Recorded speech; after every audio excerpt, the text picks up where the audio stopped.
सन्ति देवाः।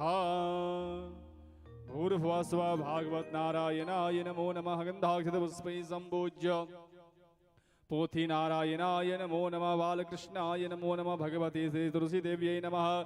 गन्धाक्षतपुष्पैः सम्पूज्य तथा च भूर्भुवः स्वः श्री गोवर्धननाथाय नमो नमः। गंधाक्षतपुष्पैः सम्पूज्य देवी जी व्यासपीठ पर आसीन हो रही है और कुछ ही क्षण में आज की कथा का रसस्वादन कराएगी। तो सभी भक्तगण जल्द से जल्द आए और एक निमित्त मात्र जो बने हैं पोथी यजमान श्री रफुल चंद जी जाट, वो अपने हाथों से पोथी पूजन, ठाकुर जी की पूजन, देवी जी की पूजन कर रहे हैं और आरती करने के पश्चात हम सभी कथा की तरफ अग्रसर होंगे। ओम निगम कल्पतरोर्गलितं फलं शुकमुखादमृतद्रव संयुतं पिबत भागवतं रसमालयं मुहुरहो रसिका भुवि भावुकाः। योऽन्तः प्रविश्य मम वाचमिमां प्रसुप्तां सञ्जीवयत्यखिलशक्तिधर स्वधाम्नाम्। अन्यास्तहश्च शरण त्रवणत्वगादीन् प्राणान्नमो भगवते पुरुषाय तुभ्यं। भूर्भुवः स्वः महापुरुषाय नमो नमः। देवी जी को पुष्प की माला अर्पण करके स्वागत करें, अभिनंदन करें और आरती त्वजित करके हम सभी आरती की तरफ अग्रसर हुए। शेवंतिका वकुल चंपक पाटलाब्जै पुण्यागजादिकरबील रसाल पुष्पै बिल्व प्रवाल तुलसी दल मंजरीभिस्त्वां पूजयामि जगदीश्वर मे प्रसीद। भूर्भुवः स्वः इदं पुष्पमाल्यामर्पयामि। आरतीक्यं प्रज्वाल्य आरती प्रज्वलित करे और कथा की पंचम दिवस की प्रथम बेला की आरती प्रारंभ करें। ओम चंद्रमा मनसो जात चक्षुः सूर्यो अजायत श्रोत्रात् वायुश्च प्राणश्च मुखादग्निरजायत ज्वाला मालिन्यै नमः रत्नैश्वर्यै नमः। आइए सभी भक्तगण जो खड़े हो सकते हैं वो अपने अपने स्थान से खड़े होकर के भागवत जी की आरती प्रारंभ करिए। बोले भागवत भगवान की जय। श्री भागवत भगवान की है आरती, पापियों को पाप से है तारती। श्री भागवत भगवान की है आरती, पापियों को पाप से है तारती। ये अमर ग्रंथ ये मुक्ति पंथ ये पंचम वेद निराला, नव ज्योति जगाने वाला। ये अमर ग्रंथ ये मुक्ति पंथ पंचम वेद निराला, नव ज्योति जगाने वाला। हरि नाम यही हरि ज्ञान यही, हरि नाम यही हरि ज्ञान यही, जग के मंगल की है आरती, पापियों को पाप से है आरती। श्री भागवत भगवान की है आरती, पापियों को पाप से है आरती।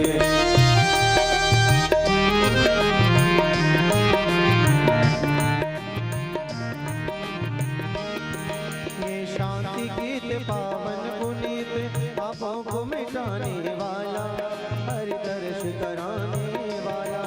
ये शांति गीत पावन पुनीत पापों को मिटाने वाला, हरि दर्श कराने वाला। ये सुख करनी है दुख हरणी, ये सुख करनी है दुख हरणी। श्री मधुसूदन की है आरती, पापियों को पाप से है तारती। श्री भागवत भगवान की है आरती, पापियों को पाप से है तारती। ये मधुर बोल जगपंथी बोल सन्मार्ग बताने वाला, बिगड़ी को बनाने वाला। ये मधुर बोल जगपंथी बोल सन्मार्ग बताने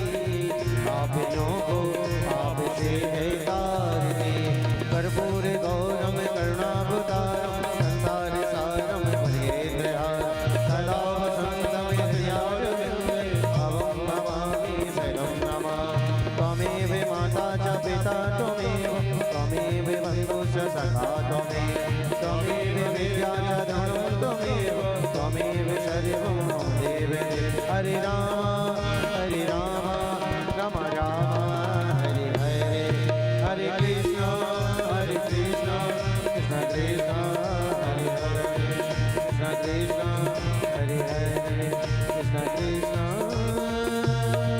हरे हरे यानि कानि च पापानि जन्मान्तरकृतानि च तानि सर्वाणि नश्यन्तो प्रदक्षिणां पदे पदे पुष्पै देवताभिवन्दनं सर्वदेवताभिवन्दनं दशरथिक्षोभि आत्माभि परमात्माभि गुरोडिवन्दनं मा स्वात्मकल्याणार्थे आत्मा अभिवंदनम। दोनों हाथों से आरती दे, देवी जी को आरती दे और दोनों हाथों से स्वयं आरती लेकर के हाथ धोले, हाथ में पुष्प ले ले, पुष्पांजलि करे। ओम विश्वातश्चक्षुरुता विश्वतो मुखो विश्वतो बाहुरुता विश्वतसपात शम्बाहुव्यान्धमति सम्पततिर्द्यावा भूमि जनयन् देव एकः नाना सुगन्धि पुष्पाणि यथा कालोद्भवानि च पुष्पाञ्जलिर्मया दत्तं गृहाण परमेश्वर भूर्भुवः स्वः मन्त्रपुष्पाञ्जलिं समर्पयामि। आवाहनं न जानामि तवार्चनं पूजां चैव न जानामि क्षम्यतां परमेश्वर क्षमा प्रार्थनां याचयामि। आरती ले ले और आरती लेकर के हाथ धो ले, पुष्पांजलि हो गई, क्षमा प्रार्थना। आवाहनं न जानामि तवार्चनं पूजां चैव न जानामि क्षम्यतां परमेश्वर क्षमा प्रार्थनां याचयामि। सभी भक्तगण अपने अपने स्थान पर बैठ जाए और अद्भुत कथा, रसयुक्त कथा भगवान की अद्भुत। जब ये कथा चतुर्दिवस की प्रारंभ होने वाली थी तो सुखदेव जी महाराज परीक्षित जिसे कहते हैं, एक ही श्लोक में भागवत खत्म। परीक्षित जिसे कहते हैं श्री कृष्ण जी का जन्म हुआ, बाल लीला करी, गोवर्धन लीला करते हुए जितने भी राक्षस से उद्धार करते हुए भगवान श्री कृष्ण गोधाम को चले गए। तो सुखदेव जी महाराज से हाथ जोड़ के विनती करते हैं परीक्षित जी महाराज, जिस कथा को सुनने के लिए हम 4 दिन से यहाँ पे भूखे प्यासे बैठे हैं, गुरुवर आपने एक श्लोक में भागवत पूरी कर दी। ये भगवान की बाल लीला विस्तार से हमें सुनाइए, जो हमारे कर्ण को श्रवण करने में भी प्रिय लगे और हमारे जीवन का कल्याण करे। तो वैसे ही बाल लीला अद्भुत विस्तार से हम सभी भक्तों को कर्ण प्रिय लगे ऐसी कथा और हमारा कल्याण करे, ऐसी अद्भुत कथा सुनानी कृपा करे देवी जी। हम सभी मिलकर के आग्रह करें, देवी जी आज की पंचम दिवस की जो कथा है हम सबको श्रवण कराए। एक बार जयकारा करेंगे, बोले भागवत भगवान की, श्री सुखदेव जी महाराज की। आइए देवी जी से जुड़ते हैं।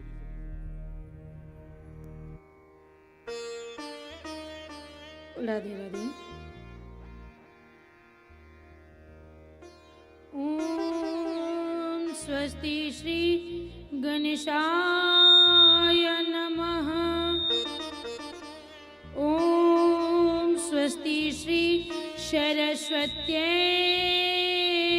नमः। ओम स्वस्ति श्री गुरुचरण कमलेभ्यो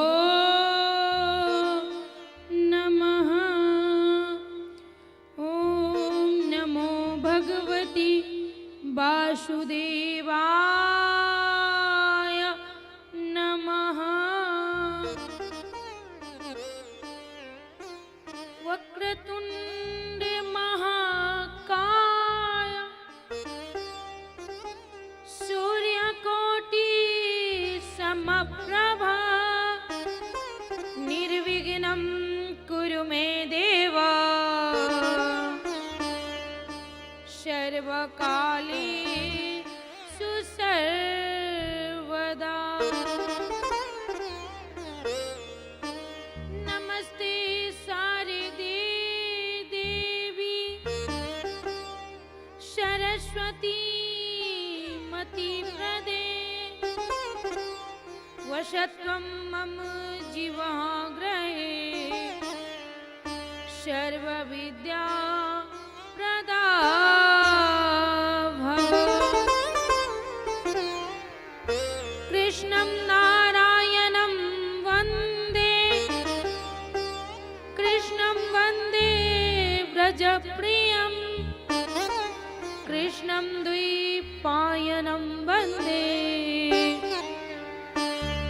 कृष्णं वन्दे पृथासुतम्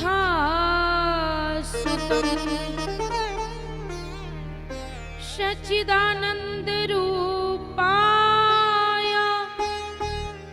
विश्वोत्पत्त्या दिहेतवे तापत्रय विनाशाय श्रीकृष्णाय वयं नुमः। राधे मेरी माँ तू है, पिता मेरे घनश्याम, इन दोनों के चरणों में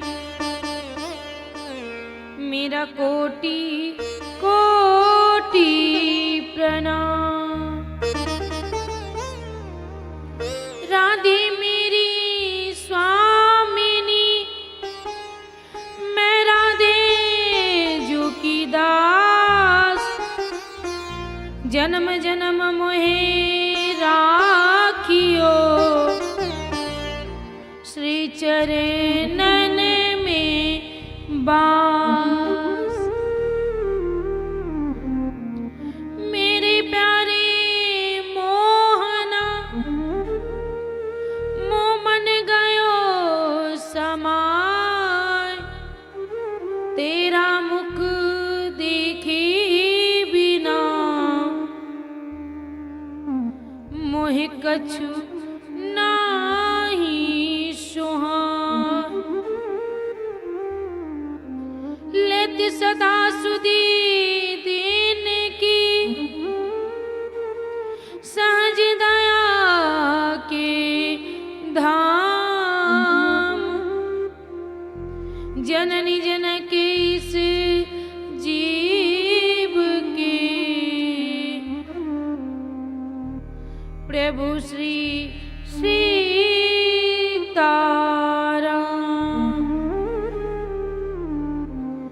प्रेम से बोलिए रामचंद्र भगवान की, शिवा के बिहारी लाल की, राधा रानी सरकार की, भागवत भगवान की, व्यास जी महाराज की, सुखदेव जी महाराज।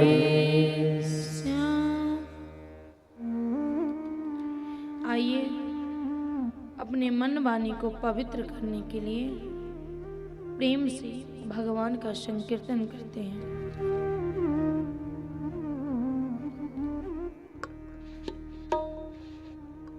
जय राधे राधे राधे, जय गिरधर गोपाला। जय राधे राधे राधे, जय गिरधर गोपाला। जय राधे राधे राधे, जय गिरधर गोपाला। जय राधे राधे राधे, जय गिरधर गोपाला। जय राधे राधे राधे,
मीठी मीठी तालियों का सेवा करें, दोनों हाथों पर करके बोले क्या? जय राधे राधे राधे जय गिरधर गोपाला, जय राधे राधे राधे जय गिरधर गोपाला, जय श्यामा श्यामा श्यामा जय जय नंदलाला, जय श्यामा श्यामा श्यामा जय जय नंदलाला, जय राधे राधे राधे जय गिरधर गोपाला, जय राधे राधे राधे जय गिरधर गोपाला, जय राधे राधे राधे जय गिरधर गोपाला, जय श्यामा श्यामा श्यामा जय जय नंदलाला, जय श्यामा श्यामा श्यामा जय जय नंदलाला, जय राधे राधे राधे जय गिरधर गोपाला, जय राधे राधे राधे जय गिरधर गोपाला। श्री श्यामा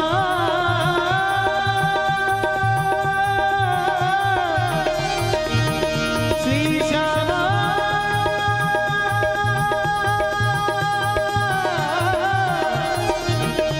श्री श्यामा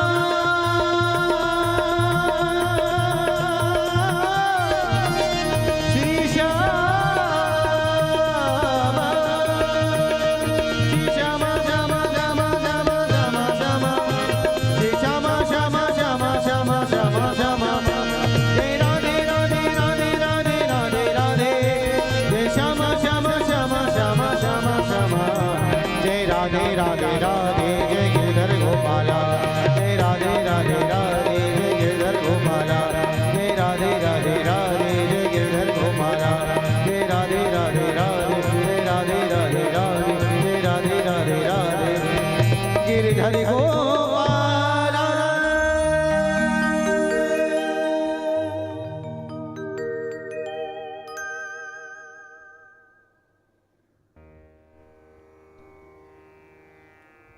कृष्ण जन्म की खूब खूब बधाई हो, सभी को खूब खूब बधाई हो, क्योंकि कल तो जन्म ही हुआ, बधाई तो आज बटेगी। कल शॉर्टकट में सब हो गया था। आइए एकाध बधाई का आनंद लेते हैं, इसके बाद कथा में जाएंगे। इससे पहले कृष्ण जन्म की खूब खूब बधाई हो। हमें तो कोई दे ही नहीं रहा, सब ले ही रहे, कोई हमें भी तो दो। आवाज नहीं आ रही है। खूब खूब बधाई हो नंद लाला प्रगट भैया। मस्ती में झूमते हुए नाचते हुए बोले हो नंद लाला प्रगट भैया, बिरज में लड़ुआ बट नंद लाला प्रगट भैया, बिरज में लड़ुआ बट नंद लाला प्रगट भैया, बिरज में लड़ुआ बटे, लड़ुआ बटे सखी लड़ुआ बटे, लड़ुआ बटे सखी लड़ुआ बटे, लड़ुआ बटे सखी लड़ुआ बटे। ऐसे हमारे यहाँ जब बालक होता है या बालिका होती है तो हम ऐसे नहीं बैठते, थाली बजाते हैं और साथ में नाचते भी हैं। तो आप लोग बैठे हो, लग नहीं रहा है कि लाला हुआ है। सभी खड़े हो जाइए और बधाई का आनंद लीजिए। ब्रजे लाला हो नंद लाला, हो नंद लाला प्रगट भैया, बिरज में लड़ुआ बट नंद लाला प्रगट भैया, बिरज में लड़ुआ बटे, लड़ुआ बटे सखी लड़ुआ बटे, लड़ुआ बटे सखी लड़ुआ बटे। अरे झीनो झीनो, अरे झीनो झीनो उड़ते गुलाल, बिरज में लड़ुआ बटे, अरे झीनो झीनो उड़ते गुलाल, बिरज में लड़ुआ बटे।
भैया बिरज में लड़ुआ बटे।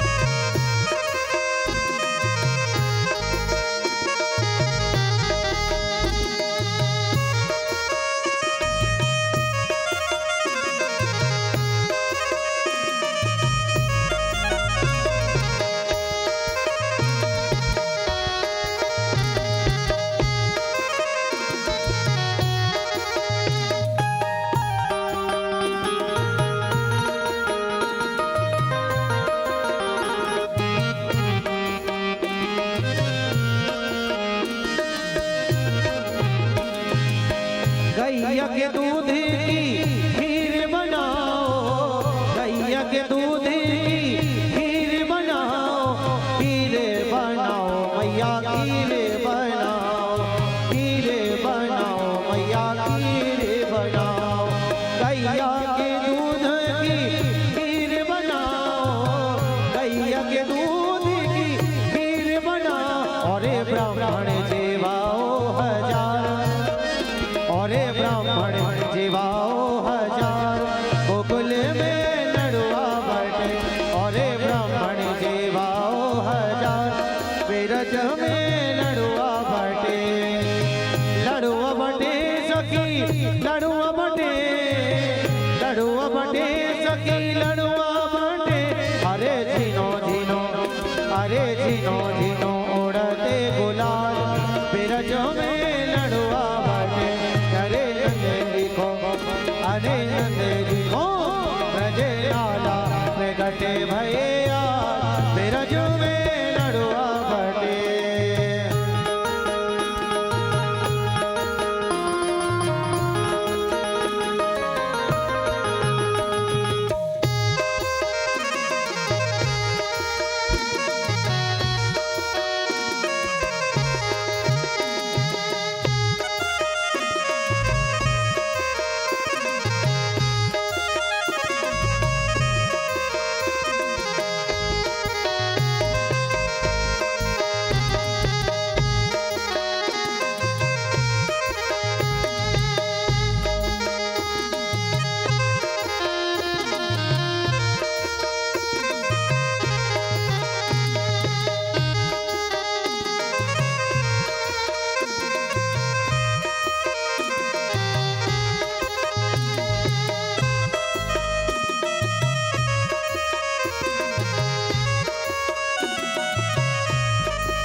जन्मे कृष्ण कन्हैया गोकुल में, जन्मे बाजे हो। जन्मे कृष्ण कन्हैया गोकुल में, बाजे बधैया हो। बाजे बधैया, बाजे बधैया, बाजे बधैया, बाजे बधैया। जन्मे जन्मे कन्हैया गोकुल में, बाजे बधैया हो। जन्मे कृष्ण कन्हैया गोकुल में, बाजे बधैया हो।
जन्मे कृष्ण कन्हैया गोकुल में बाजे बधैया हो,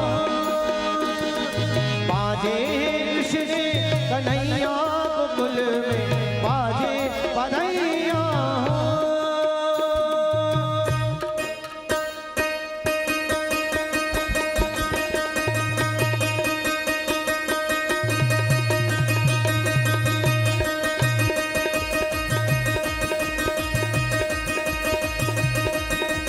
जन्मे कृष्ण कन्हैया गोकुल में बाजे बधैया हो, जन्मे कृष्ण कन्हैया गोकुल में बाजे बधैया हो, बाजे बधैया बाजे बधैया बाजे बधैया बाजे बधैया।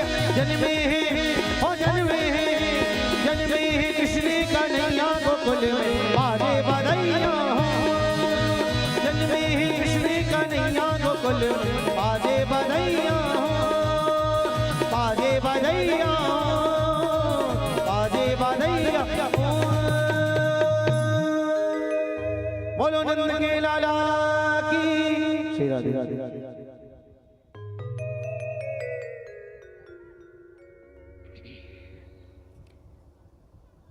परीक्षित पूछते हैं अब कि आपने तो बता दिया कि योग माया ने कंस को कह दिया कि तू क्या मारेगा मूर्ख, तुझे मारने वाला तो पैदा ले चुका है। जैसे ही ये बात कहा कंस बहुत घबरा गया, क्योंकि सबको पता है कि मौत आएगी, लेकिन ये नहीं पता है कि मौत कब आएगी।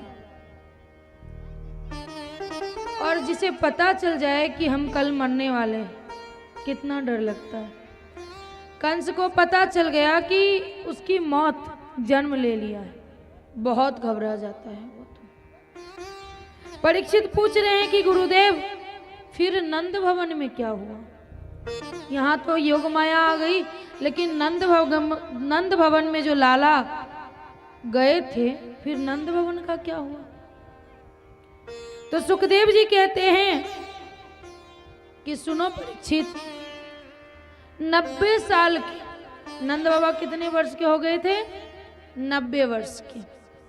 इसीलिए कहते हैं भगवान के घर में देर है पर अंधेर नहीं है। वो देर से देंगे पर अच्छा देंगे। कह रहे हैं कि नंद बाबा 90 वर्ष के हो गए थे, लेकिन कोई बालक या बालिका नहीं थी।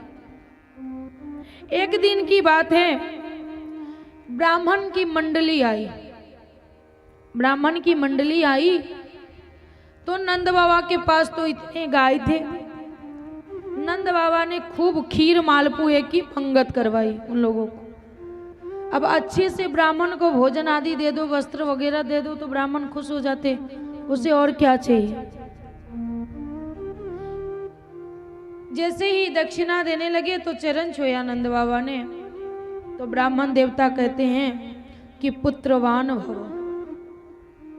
नंद बाबा कहते क्यों मजाक उड़ा रहे हैं ब्राह्मण देवता? 90 वर्ष तक ना कोई बालक हुआ ना कुछ हुआ, अब ये 90 वर्ष की आयु में अब क्या होगा? कहा देख, अगर चाह तो अभी भी हो सकता है। मुझे क्या चाहिए? ऐसा कर कि तू मुझे भोजन दे, तेरे पास तो इतनी गाय है और मैं यहाँ अच्छे से भोजन करूंगा और गोपाल सहस्त्र नाम का पाठ करता रहूंगा। शायद ठाकुर जी की इच्छा होगी तो कुछ हो जाएगा। नंद बाबा को क्या हर्ज? आजकल के सेठ जैसे नंद बाबा नहीं थे। आजकल के सेठ के पास रहता है तो उस दिन बताए थे ना महाराज जी कि हाथ की मुट्ठी कस के बांधते हैं और बोलते हैं पसीना आने पर कि तुम रो रहे हो तो चलो वापस, जरूरी नहीं है बाहर जाने की। एक बार कथा कर रहे थे, मेरे गांव में आए थे जानकी शरण से।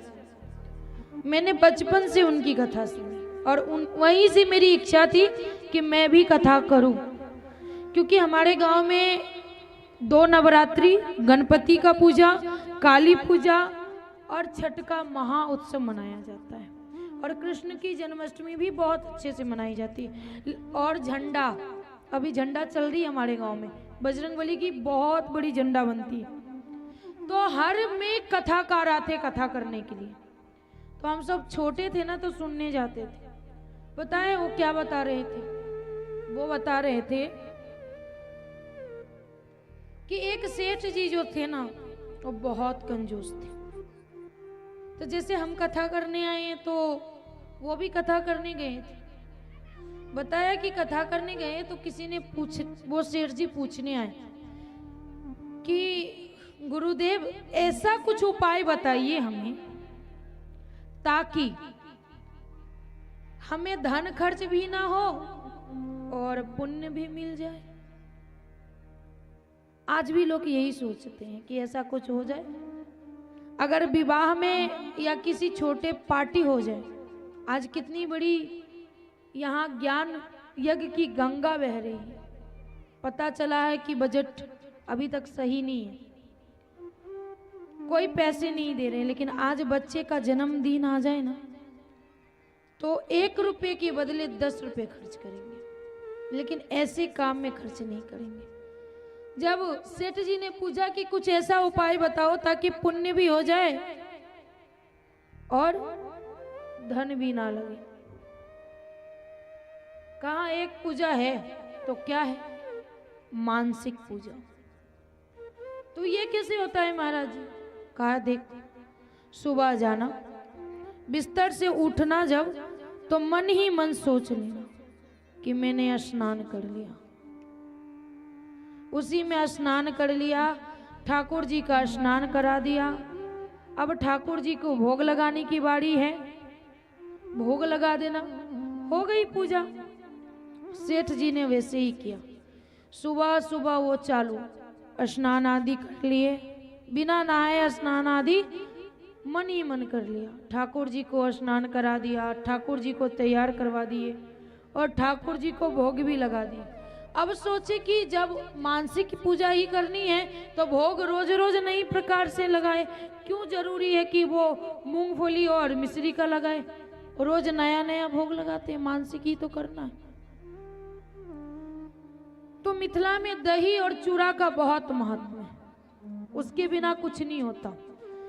भगवान को भी भोग लगता है और हम लोग को भी भोग लगता है। तो एक दिन सेठ जी ने क्या किया, जो दही और पोहा का भोग लगाने लगे। जैसे ही दही और पोहा डाला, अब उसमें शक्कर डालते, तो शक्कर डाला तो कहा आहा, ज्यादा शक्कर पड़ गई, थोड़ा सा निकाल लेते हैं। जैसे ही हाथ डालने लगे कि शक्कर निकाल लो, ठाकुर जी हाथ पकड़ लेते। अरे क्या कर रहा है? एक तो तूने दिया नहीं, और जो भी मन से दे रहा है उसमें से भी तू निकाल रहा है।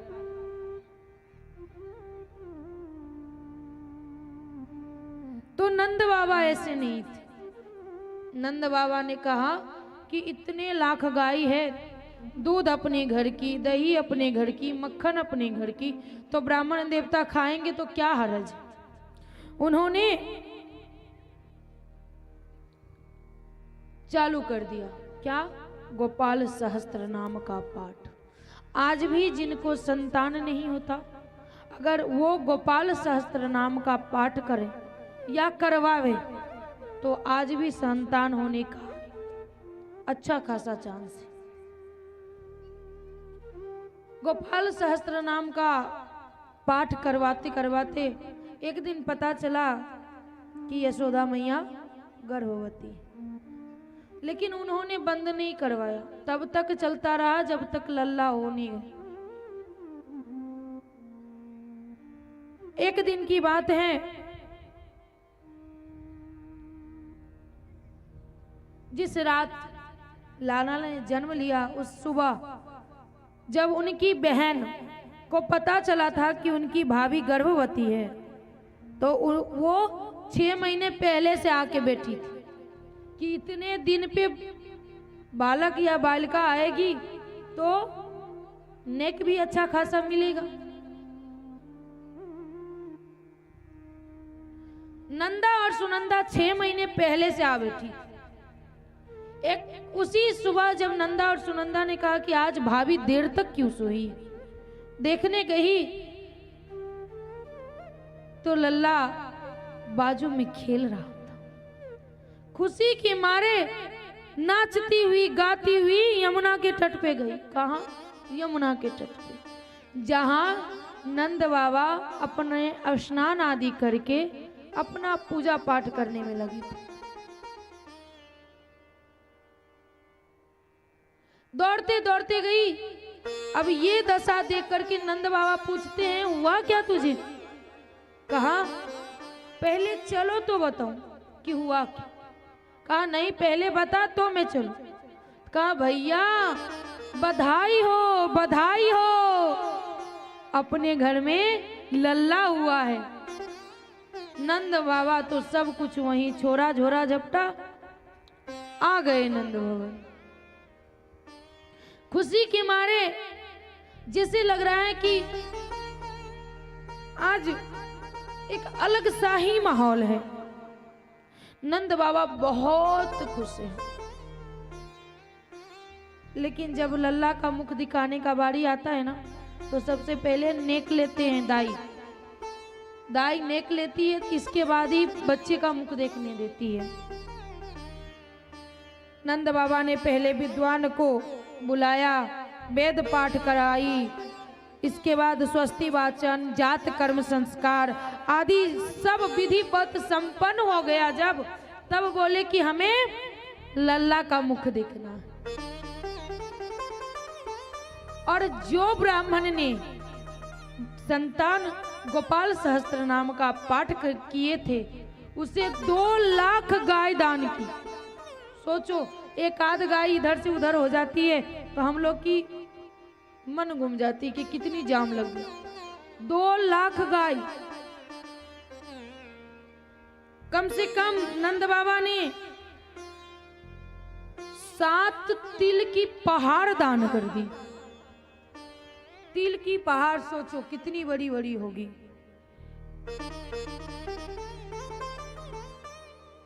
जब देखा ब्राह्मणी ने, पंडिताइन ने कि इतनी गाय है, इसको रखेंगे कहाँ और इसको खिलाएंगे कैसे? कहते हैं कि ये क्या, क्यों ले आए इतने गाय? कहा ब्राह्मण देवता शांत हो जा प्रिय। पता है क्या बोले वो? इसमें जिससे जो 1 लाख गाय है ना, वो तेरे मायके भिजवाने वाले हैं। तब तो उसकी भोजन की भी व्यवस्था हो गई और रहने की भी व्यवस्था हो गई, क्योंकि 1 लाख गाय मायके जाने वाली थी। अगर 1 लाख गाय मायके नहीं जाती ना, तो कोई व्यवस्था होना असंभव था। नंद बाबा ने आज इतनी खुश हैं कि जन्मोत्सव में अपना सर्वत्र लुटाए जा रहे हैं। जैसे लग रहा है कि आज भगवती लक्ष्मी स्वयं नृत्य कर रही है। इतने खुश हैं। आज नंद बाबा के आंगन में मानो चारों ओर से आनंद की बाढ़ आ गई है। पर अचानक नंद बाबा को स्मरण होता है। क्या? कि आज इतने वर्ष के बाद लल्ला हुआ है, तो थोड़ा तैयार होके जाऊंगा ताकि लल्ला भी देखे हमें। नंद बाबा अच्छे से तैयार होके जाते हैं लल्ला को देखने के लिए। गोपियां भी कम नहीं थी। गोपियां ने कहा आज इतने वर्ष में तैयार हुए हैं इतने अच्छे से, ऐसे नहीं छोड़ेंगे। जैसे ही बाबा आए, गोपियां ने मटका फोड़ दी उनके सिर पे। कहा देख तूने ये क्या किया, कितने अच्छे से तैयार हुआ था और तूने गंदा कर दिया। क्या सोचेगा लल्ला मेरा? कहते ऐसे नहीं करने देंगे, पहले तो नेक चाहिए तब हम देखने देंगे। नंद बाबा के चारों दरबार पे कहीं सोना के बर्तन, कहीं चांदी की, कहीं हीरे, कहीं मोती बट रही है। सारी तैयार हो करके आ रही है बधाई लेने के लिए। जो चांदी की दरवाजे पे गई उसे चांदी का बर्तन मिला, सोने की दरवाजे पे गई तो सोने का बर्तन मिला। ऐसे ही जब चारों टकराती है तो बोलती है तुझे चांदी का मिला, मेरे को तो सोना का मिला। अब चांदी वाली उधर ही चांदी को फेंक करके सोने वाले दरबार पे चली गई कि मुझे वो चाहिए। आज आनंद ही आनंद छा गया है। बधाई बट रही थी, अचानक नंद बाबा को स्मरण होता है कि हम प्रति वर्ष कंस को कर देते हैं। अगर ऐसे ही कंस पागल हो चुका है, अगर कंस को हम कर नहीं देंगे तो क्या पता क्या भूचाल मच जाएगी। इसके लिए अपने सबको बता करके नंद बाबा कि तू लोग देखना लल्ला को, और मैं कर दे करके आ रहा हूं कंस को। समय पर अगर कर नहीं देंगे तो क्या पता क्या उपद्रव मचाने लगेगा कंस। इसलिए ग्वाल वालों को समझा करके वो कर देने चले जाते हैं। जैसे ही कर देने जाते हैं वहां उन्हें मिलता है वासुदेव जी। वासुदेव जी परम मित्र, उन्हें तो पता ही था कि नंद के यहाँ जो लल्ला है वो कोई और नहीं मेरा लल्ला है। नंद बाबा जब मिलने जाते तो नंद बाबा पूछते हैं कि तेरा भी तो बालक हुआ था, सुना हूं कि वो नहीं रहा। तो कहा मैंने भी तो सुना कि तेरे घर भी लल्ला आया है, तूने तो बताया नहीं। कहा कैसे बताता, तेरे साथ ऐसा हो गया, बहुत कष्ट था मन में, मैं नहीं बता पाया। कंस के मन में डर था, कंस बहुत चिंतित था। उसी समय उसकी बहन आती है, कौन? पूतना। पूतना कहती है कि टेंशन मत लो, चिंतित मत हो, मैं समाप्त कर दूंगा। कंस आदेश देता है कि आज से 10 दिन से नीचे जितने बालक या बालिका हो उसे समाप्त कर देना। तो वो निकल जाती है। इधर वसुदेव जी कहते हैं कि तू यहाँ लल्ला को छोड़ करके आया है, क्या पता क्या हो जाए। मन में बहुत घबराहट सी हो रही है नंद बाबा को कि ये अच्छा ज्योतिषी है, क्या पता सच बोला होगा। झोरा झपटा वहीं छोड़ा, नंद बाबा भागते दौड़ते आ रहे हैं। तब तक तो यहाँ पूतना ने अपना काम करना स्टार्ट कर दिया। अब इस बीच में पूतना अच्छे से तैयार होके आई थी जैसे माता लक्ष्मी स्वयं आई, क्योंकि सारी गोपियां तैयार होकर के लल्ला के दर्शन करने आती थी। पूतना भी आ रही। पूतना आई, माता यशोदा से पूछा कि लल्ला कहाँ है, मुझे लल्ला को देखना है। इतनी सुंदर थी वो कि माता यशोदा पूछ भी नहीं पाई कि तू कौन है, कहाँ से आई है। कहा लल्ला वहां है पालनी में, जाके देख। पूतना गई, कहती कि बस कुछ और नहीं, मुझे थोड़ा सा देखना है, देख के चली आऊंगी। मैया इतना खुशी थी कि वो ध्यान नहीं दिया कि कौन है, क्या करेगी नहीं करेगी। पूतना ने पालने से लल्ला को लिया और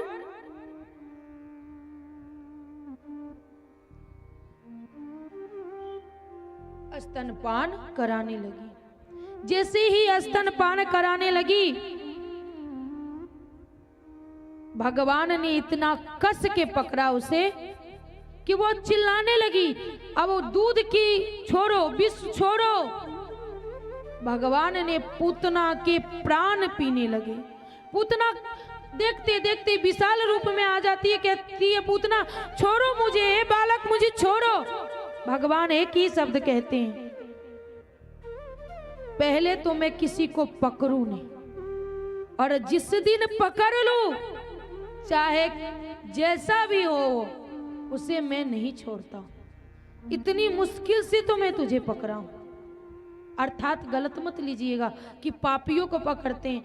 भगवान अगर एक बार हमें पकड़ ले, पहले तो वो हमें चयन नहीं करेंगे, और जिस दिन वो चयन कर लेंगे, चाहे हम कितना भी घृणित पापी, चाहे कितना भी कैसे भी हो, इसके बाद भगवान नहीं छोड़ेंगे।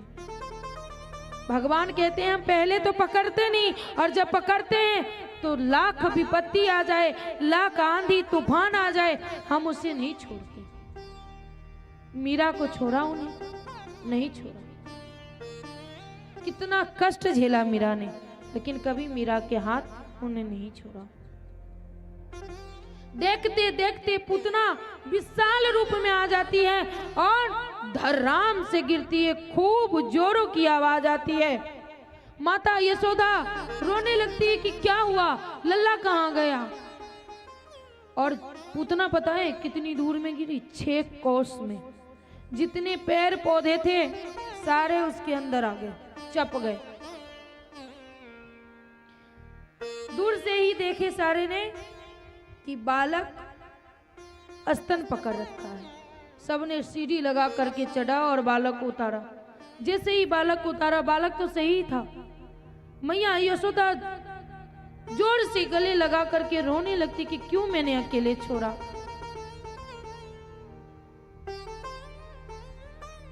पूतना धू धू करके जल गई। आते हैं नंद बाबा। नंद बाबा को सारी बात पता चलती कि ये सब हुआ। कहते हैं कि सच बोल रहा था वसुदेव, बिल्कुल सच बोल रहा था। आज तो पूरा भरोसा हो गया कि उसने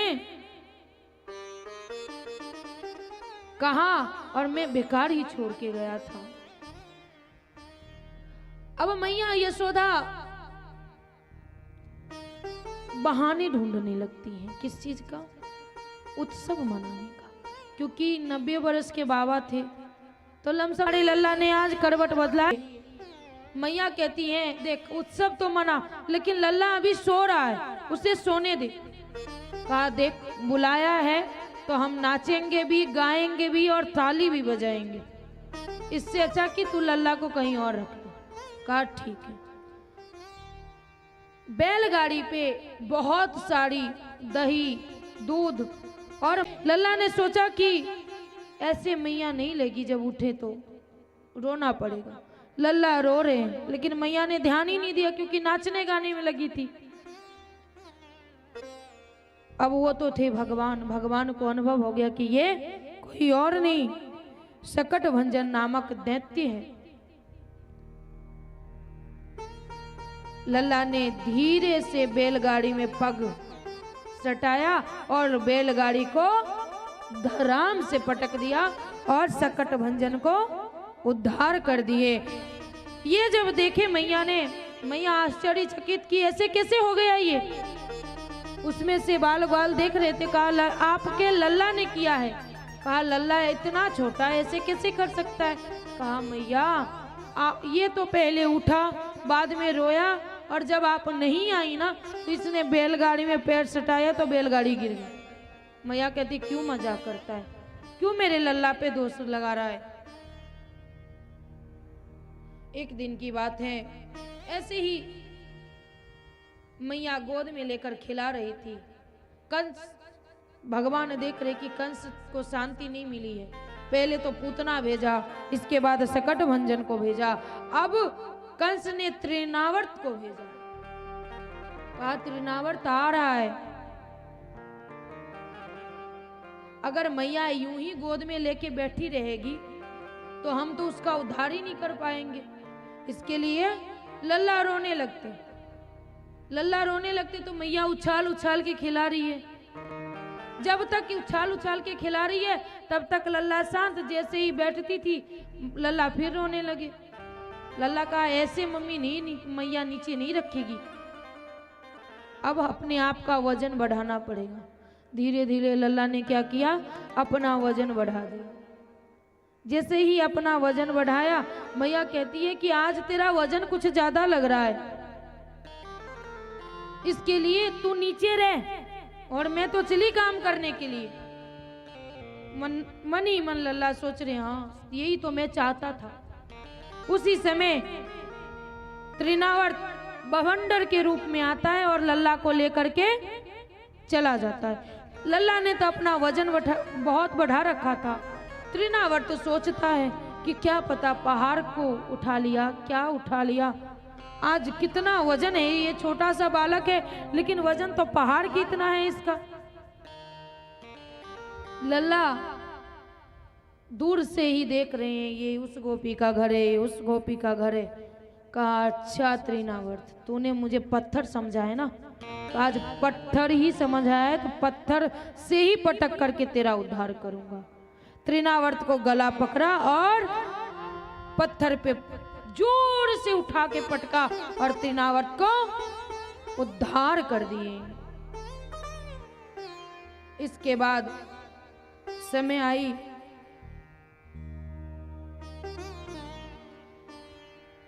नामकरण संस्कार का। नामकरण संस्कार का जब समय आई तो नंद बाबा ने गर्गाचार्य जी को कहने गए कि नामकरण संस्कार करा दीजिए, लेकिन गर्गाचार्य जी जो थे वो कंस के कुल पुरोहित थे। गर्गाचार्य जी कहते हैं देखो, कराने में तो मुझे कुछ नहीं जाता, लेकिन अगर मैं करा भी दूं तो कंस तो ऐसे ही छोटे बालक को ढूंढ रहा है, क्योंकि उसके मन में डर है कि कौन सा छोटा बालक है जो मेरा मृत्यु है। अगर मैं तुम्हारे घर नामकरण संस्कार कराने आऊंगा तो उसे और ज्यादा संदेह हो जाएगा, इसलिए मैं नहीं करा सकता। अगर कराना होगा तो चुपके चुपके करा सकते हैं। कहा ठीक है, कोई बात नहीं, चुपके चुपके से ही होगा। अचानक आए और कहा नंदरानी से, नंदरानी आज लल्ला का नामकरण संस्कार होगा। नंदरानी कहती ऐसे कैसे, ना कोई उत्सव ना कोई बात, अचानक आपने बोल दिया। कहा लल्ला 1 साल का हो गया है, अब नामकरण संस्कार करना जरूरी है, और कंस को तो देखते ही हो कि आफत पे आफत लाई जा रही है, इसके लिए चुपके से करवाना है। गौशाला को अच्छे से साफ करवाया और गौशाला में नामकरण संस्कार हो गया। नंद रानी सोचती हैं कि कहते हैं कि गर्गाचार्य जी बहुत ज्यादा अच्छे ज्योतिषी हैं, अंतर्यामी हैं, बता देंगे। रोहिणी भी कहती हाँ दीदी, सही में सभी उनको कहते हैं कि वो बहुत बड़े ज्योतिषी हैं। तो ऐसा करते हैं ना कि लल्ला चेंज कर लेते हैं। उन्होंने लल्ला को चेंज कर लिया। रोहिणी का पुत्र यशोदा के गोद में, यशोदा का पुत्र रोहिणी की गोद में। गर्गाचार्य जी आए। जैसे ही गर्गाचार्य जी ने लल्ला को देखा तो देखते ही रह गए, ना पलक झपकाया, ना कुछ बोल रहे हैं, ना हंस रहे हैं, देख रहे हैं। मैया यशोदा का तिल है, इसको भी यहीं मरना था क्या? आंख मूंद दिया यहीं पे, बार बार बोल रही है महाराज जी उठिए, क्या हुआ? कुछ नहीं बोल रही। अब ऐसी सुंदर रूप ही है कि देख करके कोई भी मोहित हो जाए। रोहिणी कहती है पता नहीं, अगर ये मर जाएगा यहाँ पे ना तो पक्का बहुत बड़ी आफत आने वाली, उठाओ इसको, क्या हुआ इसको? वो तो ध्यान में है, भगवान के स्वरूप को ध्यान से निहार रही है। अब ऐसा रूप कहाँ मिलेगा? जब बार बार उठाए तो उन्होंने कहा हाँ, कहा अरे सांस में सांस आई, जीवित हैं ये, इनको कुछ नहीं हुआ। बाद में गर्गाचार्य जी कहते हैं कि रोहिणी अपना पुत्र तू अपने गोद में ले, क्योंकि तेरा पुत्र ज्येष्ठ है और ज्येष्ठ जो है उसका नामकरण संस्कार पहले होगा, और यशोदा का पुत्र यशोदा के गोद में दे। रोहिणी कहती है नजर मिला करके मैया यशोदा से, सच में कुछ जान है महाराज जी में, हमने तो यूं ही संदेह कर लिया। गर्गाचार्य जी ने रोहिणी के पुत्र को कहा कि ये छोरा आगे चल के बहुत बड़ा बल्लेमान होगा, इसको कोई नहीं हरा सकता, इसलिए इसका नाम बलराम होगा। इसके बाद कहते हैं कृष्ण, यशोदा का पुत्र जो होगा कृष्ण, इति कृष्ण, जो देखते ही सबको मन अपनी ओर खींच ले वही है कृष्ण। ऐसा ये कृष्ण होगा, ये बालक ऐसा होगा कि सबके मन को अपनी बस में कर ले, इसलिए इनका नाम पड़ा कृष्ण। बोलिए बाल कृष्ण भगवान की जय। आइए एक छोटा सा भगवान के स्वरूप का वर्णन करते हैं, पुनः कथा की ओर चलेंगे। कोई कहे गोविंद, कोई गोपाला, कोई कहे गोविंद, कोई गोपाला, मैं तो कहो सांवरिया बांसुरिया वाला, मैं तो कहो सांवरिया बांसुरिया वाला, मैं तो कहो सांवरिया बांसुरिया वाला। कोई कहे गोविंद, कोई गोपाला, कोई कहे गोविंद, कोई गोपाला, मैं तो कहो सांवरिया बांसुरिया वाला, मैं तो कहो सांवरिया बांसुरिया वाला।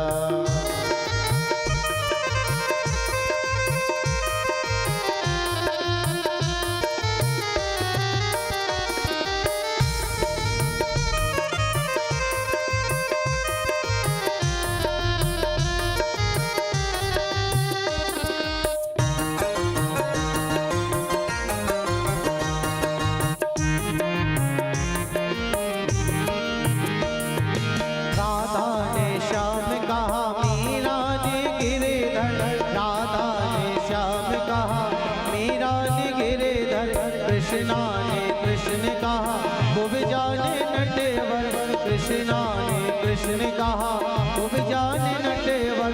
वालों ने तुमको, वालों ने तुमको पुकारा गोपाला, मैं तो कहो सांवरिया बांसुरिया वाला, मैं तो कहो सांवरिया बांसुरिया वाला।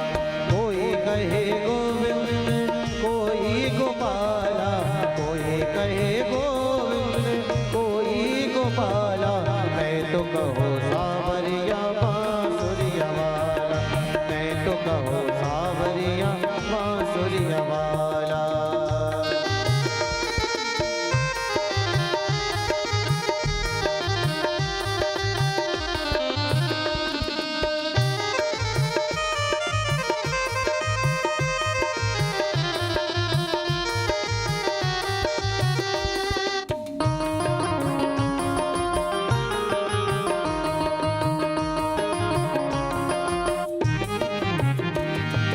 मैया तो कहती थी सुनो कन्हैया, मैया तो कहती थी सुनो कन्हैया, घनश्याम कहते थे बलदाऊं भैया, घनश्याम कहते थे बलदाऊं भैया।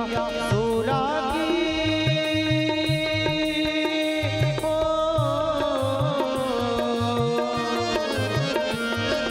सूरा की आंखों के, सूरा की आंखों के तुम हो उजाला, मैं तो कहो सांवरिया बांसुरिया वाला, मैं तो कहो सांवरिया तालियों की सेवा के साथ। कोई कहे गोविंद, कोई गोपाला, कोई कहे गोविंद, कोई गोपाला, मैं तो कहो सांवरिया बांसुरिया वाला, मैं तो कहो सांवरिया बांसुरिया वाला।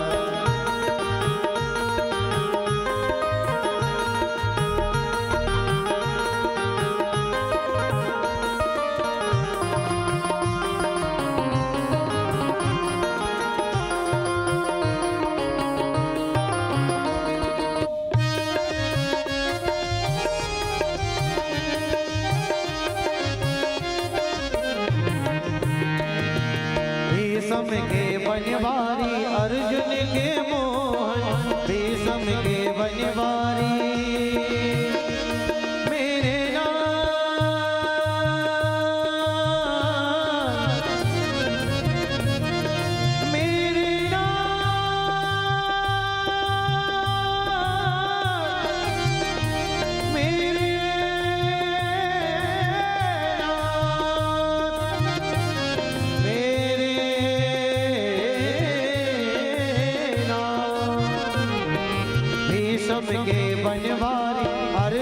के मोहन छलिया भी कह करके बोला दुर्योधन वालनिया वालनिया तुमको पुकारे गोपाला मैं तो कहो सावरिया बांसुरिया वाला मैं तो कहो सावरिया बांसुरिया वाला कोई कहे गोविंद कोई गोपाला कोई कहे गोविंद कोई गोपाला। तो जरा दोनों हाथ ऊपर करके बोले क्या अरे मैं तो कहो सावरिया बांसुरिया वाला मैं तो कहो सावरिया बांसुरिया वाला मैं तो कहो सावरिया बांसुरिया वाला मैं तो कहो सावरिया बांसुरिया वाला। बोलिए भक्त वत्सल भगवान की। अब लल्ला तो 1 वर्ष के हो चुके हैं, थोड़ा सा चल रहे हैं, गिर रहे हैं, उठ रहे हैं, पर जैसे पग हो जाती है ना तो बच्चे साइकिल चलाने लगते हैं। वो तो थोड़ा चल रहे हैं, अब इधर की सामान उधर, उधर की सामान उधर करना चालू कर दिया है उन्होंने।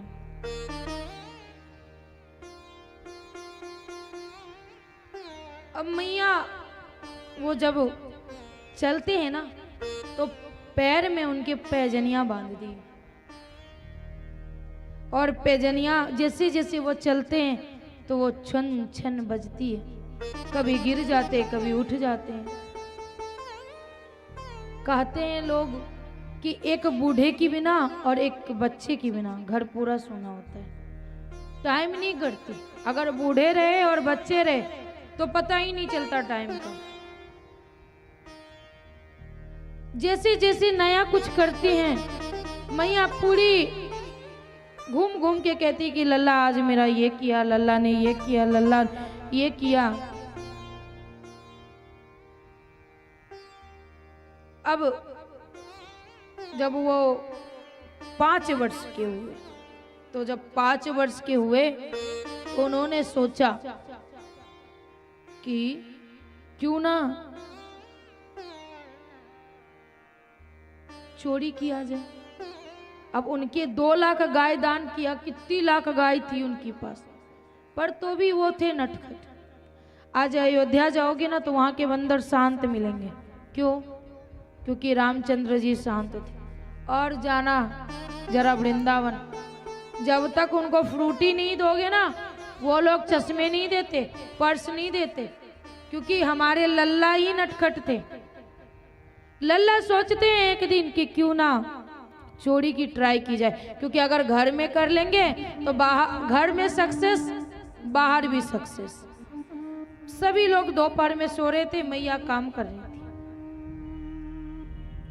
कहते हैं कि मैया तो कभी सोती ही नहीं, जो कुछ करे, लेकिन कोई बात नहीं, आज काम में बिजी है, तब तक हाथ साफ कर देते हैं। माखन, अब उतनी गाय है तो माखन के लिए भी तो घर होनी चाहिए ना, माखन की अलग सी घर थी। लल्ला चुपके से गए, जैसे ही चुपके से गए कि उनका मुख आईने पे पड़ गया, दर्पण पे। कहा मैया ने तो छोरा बिठा रखा है कि माखन कोई खा ना जाए, पर कोई बात नहीं, इसे हम पटा लेते हैं। कहते हैं कि देख छोरा, अकेले नहीं खाऊंगा, थोड़ा तुझे भी दूंगा, इसके लिए मैया को बताना मत। अब वो पहली बार दर्पण में मुख देख रहे हैं, उन्हें क्या पता कि ये हम ही हैं। उससे बातें कर रहे हैं कि जैसे ही हमारे बच्चे इधर उधर जाते हैं हम विचलित हो जाते हैं। मैया ने देखा कि लल्ला तो जगह है, गया कहाँ?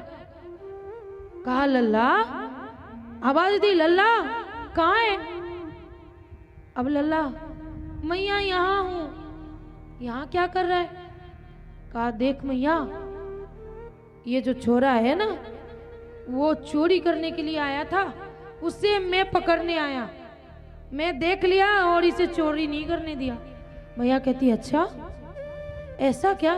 तो हाँ मैंने देख लिया इसीलिए ये रुक गया, नहीं तो आज माखन खा लेता ही।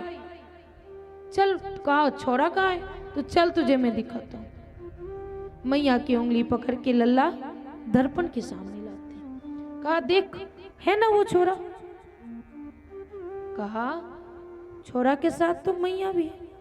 तो हाँ लेकिन मैया तू ही है। कहा तू भी है, तू ही है, कोई छोरा बाहर से नहीं आया है। कान पकड़ा और बाहर निकाला। तूने झूठ बोला ना। पर मैया आज बहुत खुश है कि लल्ला ने आज झूठ बोला है। पूरी गोपियां को जाकर के गोकुल में कह आई कि आज लल्ला ने ये झूठ बोला है, आज मेरे से ऐसा बोला है लल्ला। बहुत खुश थी मैया। 2-3 दिन बीत गए। कहा उस दिन तो थोड़ा चख भी नहीं पाए, एक दिन और ट्राई करते हैं, लास्ट बार शायद हो जाए। गए। कहा जल्दी जल्दी कर लेंगे नहीं तो मैया फिर से आ जाएगी। माखन में हाथ डाला। जिसे ही हाथ डाला थोड़ा सा चखा कि मैया फिर आवाज देती लल्ला कहाँ है। अब ये तो हाथ पीछे कर लिया। कहा क्या छिपा रहा है। कहा कुछ नहीं। कहा माखन ले रहा था ना।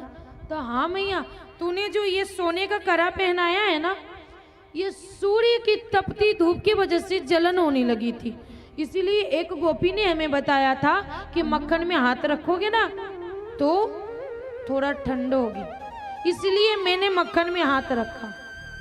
कहा ऐसा तो मुख पे कैसे लगा। कहा कि ये जलन ऐसे करके मुख तक चला आया था, इसके लिए मैंने मुख पे भी थोड़ा लगाया। लल्ला सोचता है कि कहीं खाते हुए तो नहीं देख लिया, इससे अच्छा कि बोली दूं मैया ये मुख की जलन उधर तक चला आया, इसके लिए थोड़ा सा मैंने खा भी लिया। मैया हंसने लगती है कि तू बहुत नटखट है। फिर से जाके बोलती है कि लल्ला ने आज चुरा करके माखन खाया। फिर वो टोली बनाते हैं चोरों का, पता है उसमें ग्वाल वाल भी है और बंदर भी है। आज उसके घर में, कल उसके घर में, सबके घर में चोरी करते हैं। एक दिन एक गोपी ने डांटा कि तू क्यों चोरी करता है, तेरे घर में इतनी माखन है तो तू मेरे घर में क्यों आता है, और आता है तो अकेले आया कर, सबको लेकर के क्यों आता है। कहा मुझे डांटा इसने और मैया से शिकायत करने जाएगी, ये इसे छोड़ने वाला नहीं। दोनों मियाँ बीवी सो रहे थे। लल्ला चुपके से गए खिड़की से और उसके पति की मूछ और उसकी पत्नी की चोटी में बांध दिया। अब रात में बेचारी को आंख खुली, शायद वॉशरूम जाना होगा। बेचारी उठी, अब उसकी चोटी खींच रही है। वो बेचारा पति चिल्ला रहा है कि मेरा मूछ क्यों खींच रही है, क्योंकि ग्वाल वाले को मूछ भी थोड़े बड़े रहते हैं ना। अंधेरे में दिख नहीं रहा था, तब तो ये बिजली थी नहीं। बाद में जैसे तैसे दोनों ने खोला। कहा ये काम पक्का नंद रानी के छोरा का ही है कि आज सुबह सुबह उसे डांटा था ना और बोला था कि मैया से शिकायत करेंगे, इसलिए उसने ऐसा किया। दूसरे दिन सुबह जाके कहती है मैया से कि देख और सब तो सही है, लेकिन तेरे लल्ला ने तो आज मेरे पति की मूंछ और मेरी चोटी को बांध दिया था। आधी रात में नींद खुली तो हम एक दूसरे पे चिल्ला रहे थे कि तू क्यों चोटी खींच रहा है, तो वो कहते हैं कि तू क्यों मूंछ खींच रही है। कहा देख लल्ला मेरा कहीं नहीं गया था, झूठ मत बोल। रोज रोज नई नई शिकायतें लेकर के जा रही है और आनंद भी आ रही है गोपियों को। लल्ला से मिलने का एक मौका मिल जाता है। हमें जिससे प्रेम रहता है ना तो हम उसका मौका ढूंढते हैं कि कैसे उनको हम देख पाए। इसके लिए चाहे शिकायत हो, लड़ाई हो, झगड़ा हो, चाहे जैसे हो, बस हमें उन्हें देखना है। अब रोज रोज नई नई शिकायत आती है। एक दिन नंद रानी तंग आ गई, कहा कि ले तू मेरे गाय ले जा, दूध ले जा, दही ले जा, मक्खन ले जा, लेकिन मेरे लल्ला का शिकायत मत कर। कितना खा लेता है मेरा लल्ला, 50 ग्राम खा लेता हो, 25 ग्राम। कहा देख नंद रानी 50-25 ग्राम खाने से नहीं है, ये अकेले आवे तब तो खुद तो खाता नहीं है, पहले तो उन छोरों को खिलाता है, बाद में बंदरों को खिलाता है। अकेले खावे तब तो समझ में आवे, ये अकेले तो खाता नहीं, सबको खिलाता है और जो बच जाता है उसको फोड़ देता है। बता क्या करूं तेरे छोरों। कहा देख, तो भी नंदरानी समझ नहीं रही है। कह रही है मन हो तो दूध मक्खन लेके जा, मेरा छोरा ऐसा नहीं करता। एक दिन कहा गोपियों ने कि ऐसे नहीं मानेंगे, रंगे हाथ पकड़ना पड़ेगा। ऊंचा सीख टंगवा दिया। जब शिकायत करने आती थी ना तो मैया ने तरीका बताया कि ऐसा करना, ऊंचा स्थान पे बांध देना ताकि तेरा मक्खन ना खाए। कहा देख वो भी कर लेता हूं, बांस की खंबे पे ऊंचा टांग देती हूँ तो भी तेरा लल्ला क्या करता है, सब ग्वाल वाल पे चढ़ते चढ़ते खुद ऊपर चढ़ जाता है, सबको खिलाता है, बंदरों को खिलाता है, बाद में फोड़ देता है, सारे मक्खन खराब कर देता है। हम तो कुछ ना बोले, पर मेरी सास मुझे ताना देती है, मुझे सुनाती है। फिर सबने एक प्लान बनाया कि इसके रंगे हाथ पकड़ेंगे। आज सीखा पे घंटी बांध दिया। जैसे ही घंटी बांधा,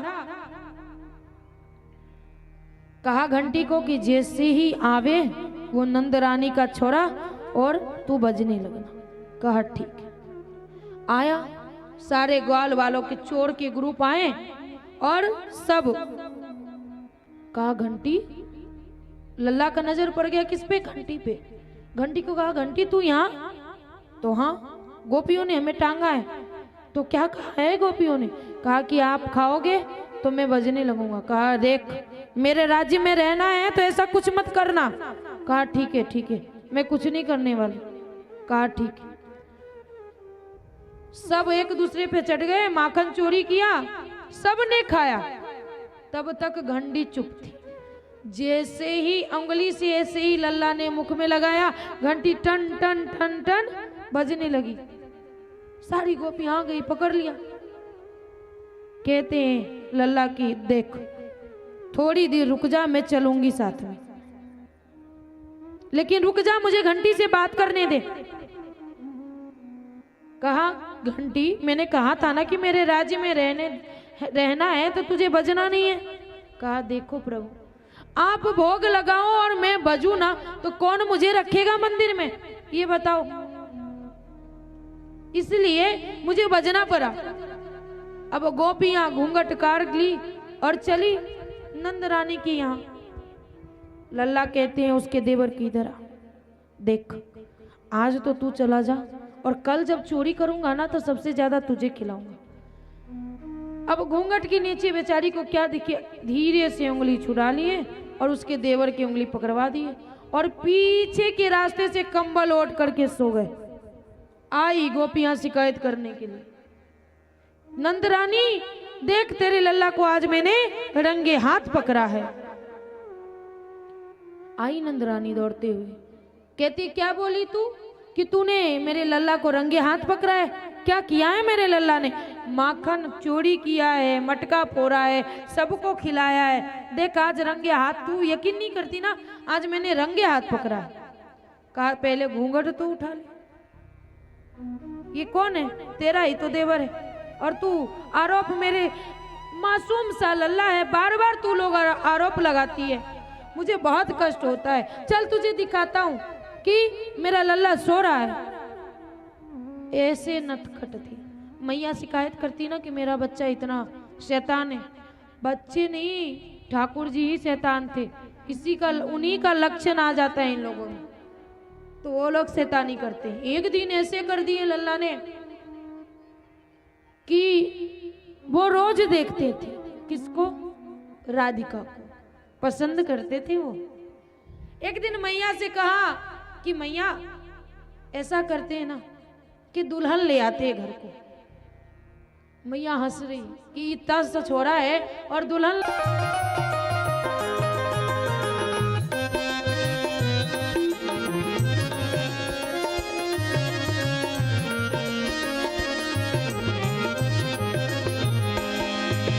छोटी सी दुल्हनिया जब अंगना में डोलेगी, छोटी सी दुल्हनिया जब अंगना में डोलेगी, तेरे सामने मैया वो घूंघट ना खोलेगी,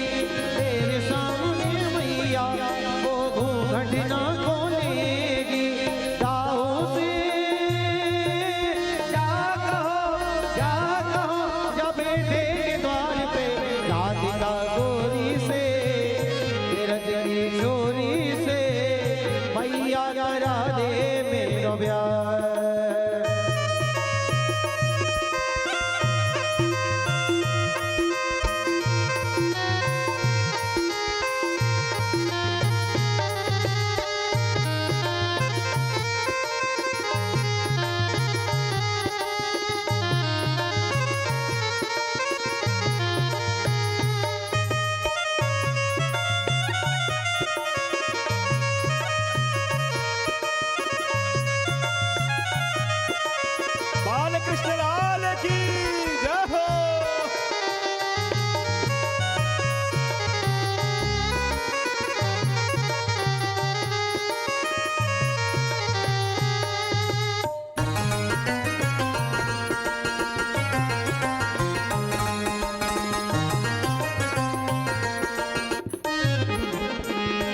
और कन्हैया कहते हैं देखते हैं मैया के ऊपर कोई प्रभाव नहीं पड़ता है तो मैया को थोड़ा सा प्रलोभन और देते हैं हमारे कन्हैया। कहते हैं क्या? अरे चंदन की चौकी पर मैया तुझको बैठाऊं, चंदन की चौकी पर मैया तुझको बैठाऊं, अपनी राना से मैं अरे चरण तेरे दबवाऊं, अपनी राना से मैं अरे चरण तेरे दबवाऊं, भोजन में बनवाऊंगा, भोजन बनवाऊंगा 56 प्रकार के राधिका गोरी से रज की चोरी से मैया करा दे मेरा प्यार, राधिका गोरी से रज की चोरी से मैया करा दे मेरा प्यार।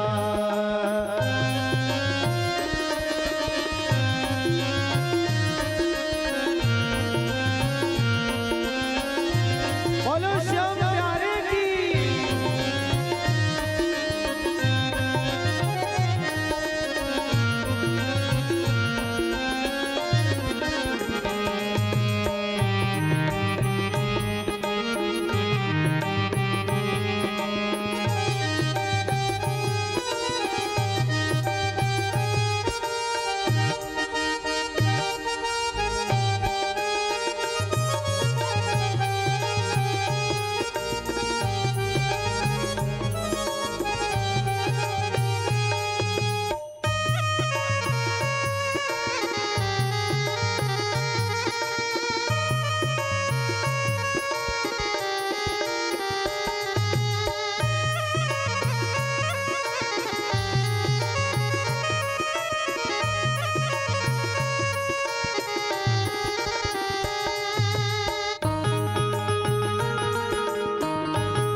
तो कन्हैया क्या कहते हैं?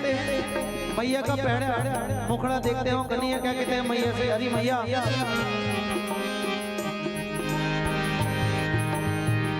तू कितनी अच्छी है, तू कितनी भोली है, तू कितनी अच्छी है, तू कितनी भोली है, तू प्यारी प्यारी है।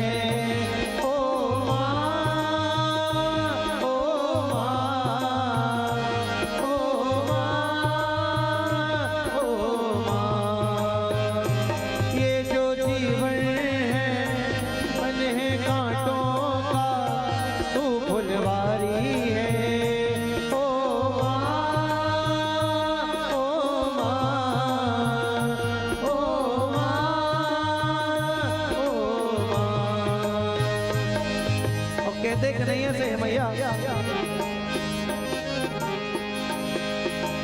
ओ मेरी माँ,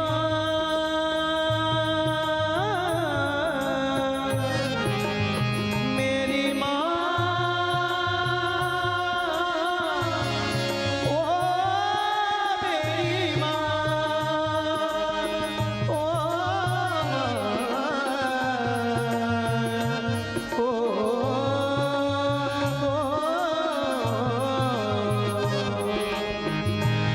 तो कन्हैया की बातें सुनकर मैया मान जाती है और कहती क्या? अरे सुन बातें कान्हा की मैया बोली मुस्काए, सुन बातें कान्हा की मैया बोली मुस्काए, लेके बलैया मैया हृदय से अपने लगाए, लेके बलैया मैया हृदय से अपने लगाए, नजर कहीं नजर कहीं लग जाए ना मेरे गोपाल को, राधिका गोरी से, इसलिए रज की चोरी से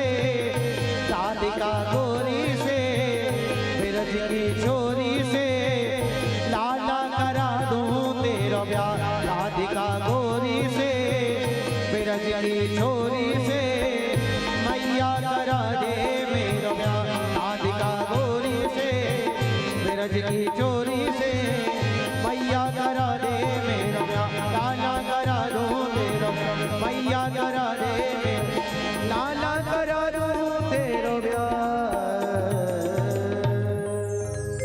भागवत भगवान की, राधे रानी सरकार की। इतनी रसमय श्रीमद् भागवत कथा, और उस कथा में मैं थोड़ी सी बाधा देने के लिए आया, क्योंकि जिन भक्तों ने अपनी दान रूपी सेवा दी है उनका नाम लेना अति आवश्यक है। तो एक पहले छोटी सी बात सुना दो, बिल्कुल एक लाइन की। एक गुरुजी थे और उनके साथ 2-4 शिष्य थे। वो क्या है, जा रहे थे किसी यजमान की यहाँ, तो क्या है, ऐसे ही बड़ी बिल्डिंग थी नेचर वैली और संगनी स्काई की तरह। तो लिफ्ट में बैठे, उसमें क्या है, उनके सोसाइटी के जो थे कोई, वो उनके साथ बैठ गए। तो वो भी लास्ट फ्लोर तक जाने वाले थे, उसमें बैठ गए और बैठे तो उनके साथ छोटा सा बच्चा था वो सेठ जी के साथ।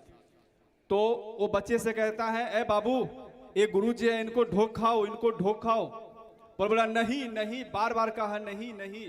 तो उसके पिताजी ने एक चाटा लगाया, मैं बार बार बोलता हूँ ढोक खा, ढोक क्यों नहीं खा रहा है, प्रणाम क्यों नहीं कर रहा है। ऊपर गया तो बोला, महात्मा जी क्षमा कीजिएगा, ये बच्चा है। तो महात्मा जी बुलाते हैं, बोले सुनो एक बात पूछूं। पूछने की इच्छा हुई जो ये बच्चे ने मुझे प्रणाम क्यों नहीं किया, ढोक क्यों नहीं खाया। बोले नहीं। तो संत जी कितनी अच्छी बात बोले, जिसका बाप प्रणाम नहीं करेगा उसका बेटा कहां से करेगा। तो कहने के तात्पर्य है, यदि आज हम सत्कर्म नहीं करेंगे, आज दान नहीं करेंगे, आज ब्राह्मणों के बुला करके घर में पूजा नहीं करवाएंगे, तो हमारे बच्चे कहां से करवाएंगे। उसके लिए सबसे पहले हम नाम लेंगे श्री श्याम रेसिडेंसी से हंसराज चौमानी जी का, जो श्याम रेसिडेंसी के प्रमुख हैं। मैं आग्रह करूंगा कि आप और आपके माता जी व्यासपीठ पर आकर के आशीर्वाद ग्रहण करें। हंसराज चौमानी साहब, इन्होंने इस आयोजन में जोरदार ताली बजाइएगा, 5100 रुपये का सहयोग दिए हैं। बहुत बहुत धन्यवाद, भगवान की बड़ी कृपा बनी रहे आपके ऊपर। और इन्होंने देते समय एक बात भी कही है, महाराज जी इस आयोजन में घटे तो धीरे से मुझे बता देना, हम सब मिल करके इस आयोजन को संभालेंगे। दूसरा नाम है, हमने कल लिया था, हेमंत भाई पौदार साहब, श्याम रेसिडेंसी से। इन्होंने 3100 रुपये का सहयोग दिए हैं, बहुत बहुत धन्यवाद। साथ ही साथ पवन भाई सेवदा जी, जो ये 18 बोर्ड हैं उसके उपाध्यक्ष है पवन जी सेवड़ा साहब। मैं आग्रह करूंगा कि आप भी अपने परिवार के साथ आएं और आकर के देवी जी से आशीर्वाद ग्रहण करें। आप स्वस्थ रहे, आपकी श्रीमती जी स्वस्थ रहे, खूब खूब आशीर्वाद।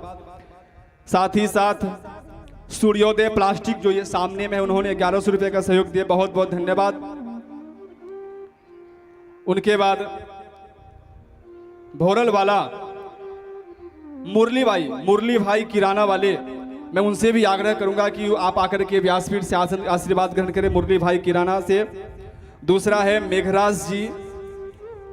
मेघराज बेन मामा, जो ये गांव में इन्होंने कपड़े की दुकान करके रखी है। आइए हंसराज जी, आइए, आपका स्वागत है। माता जी को भी आइए। साथ ही साथ किरण भाई पटेल, इन्होंने 500 रुपये का सहयोग दिए, बहुत बहुत धन्यवाद। ये लक्ष्मी प्लास्टिक जो इस साइड है, उन्होंने 500 रुपये का सहयोग दिए हैं। यदि जो यहाँ पे हैं और जिनको मैं नाम ले रहा हूँ, उनसे आग्रह है कि आप आकर के व्यासपीठ से आशीर्वाद ग्रहण करें। सोनमली वेंद्राई प्रतीक्षा रेसिडेंसी 102 नंबर से, इन्होंने 1000 रुपये का सहयोग दिए, बहुत बहुत धन्यवाद। साथ ही साथ गोपी किशन जी वोहरा श्याम रेसिडेंसी से, इन्होंने भी 1100 रुपये का सहयोग दिए, बहुत बहुत धन्यवाद। और महालक्ष्मी श्रृंगार, इन्होंने 500 का सहयोग दिया है, बहुत बहुत धन्यवाद। और साथ में यदि बिमल जी जो प्रतिष्ठा रेसिडेंसी से हैं, यदि वो आए होंगे तो उनसे आग्रह कि बिमल जी, इन्होंने पूर्व में ही 5001 रुपये का सहयोग दिए थे, उनका धन्यवाद। और आकर के आप व्यासपीठ से आशीर्वाद ग्रहण करें। इन सभी दानदाताओं खूब खूब धन्यवाद। और आप सभी से आग्रह करूंगा कि खर्चे बहुत बड़े हैं और आप आकर के इसमें अपनी, जैसे माताओं का जैसे हमने दूसरे दिन आज से 2 दिन पहले माताओं से आग्रह किया था, तो माताओं ने खूब बढ़ चढ़ के यहाँ पे आकर के सहयोग किए हैं। तो जैसे जिनसे जो बन पाए, खास करके यदि माताएं चाह ले तो कोई भी कम नहीं है, तो माताओं से आग्रह है कि आप जरूर अपने घर पर कहें, एक बार पुण्य के लिए जरूर जिद करना चाहिए, धर्म के लिए जरूर जिद करना चाहिए। देवी जी पहली बताई थी अपने पति को पतन मार्ग से रोकने के लिए ही नाम पत्नी पड़ा है। तो हम सबको, और आइए कुछ जो बातें हैं वो जानी दादाजी कहेंगे, जो इस आयोजन में खूब मेहनत कर रहे हैं हमारे साथ और खूब आयोजन को संवारने में लगे हैं। तो जानी दादा से कहेंगे कि आगे की 2 शब्द है वो अब कम शब्दों में कहे, जिससे हम रसमय कथा की तरफ आगे बढ़े और इस अधिक से अधिक कथा का रसपान कर पाए। एक बार जयकारा बोलेंगे, राधे रानी सरकार की। अभी आधे ही बोले हैं, राधे रानी सरकार की।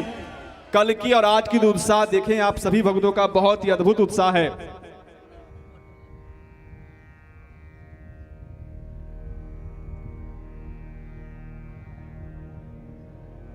जो स्वस्तिक सेवा दल से जो आए हैं वो देवी जी का सम्मान करना चाहते हैं, कुछ सहयोग राशि देना चाहते हैं, तो स्वस्तिक सेवा दल से जो है वो आ जाए। और एक बार जयकारा और जोर से, भागवत भगवान की। पवन भाई सेवदा की धर्मपत्नी यहाँ आई है, विमला माटेलिया, तो वो भी अपने स्वागत के लिए पधारे। और राधा रानी महिला मंडल ने 2100 रुपया की राशि दान में दिए हैं और उसने लिखा है, राधे राधे, यह सृष्टि भगवान की रची रचाई एक बगिया है, इसमें माली रूप में श्री भव्या जी भागवत कथा का गुणगान करके अमृत जल सींच रही है ताकि कई फूल खिल सके। उसी बगिया को कलिया यानी राधा रानी मंडल इसमें सेवा का छोटा सा सहयोग प्रदान करना चाहती है। धन्यवाद। राधे राधे महिला मंडल श्याम रेसिडेंसी 2100 रुपया का धनराशि आती है।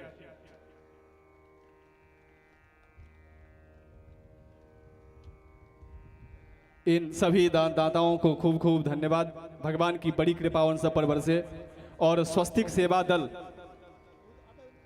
सेवा दल से हमारे भाई साहब आए हैं, भगवान के परम लाडले भक्त लोग हैं, वो देवी जी का अद्भुत सम्मान कर रहे हैं। मोमन भाई हैं जो स्वस्तिक पार्क से आए हैं, स्वस्तिक सेवा दल से, उनकी पूरी टीम के लिए भगवान को खूब खूब एक बार जोरदार ताली इन सभी के लिए। और देवी जी का बहुत अद्भुत सम्मान कर रही है। तो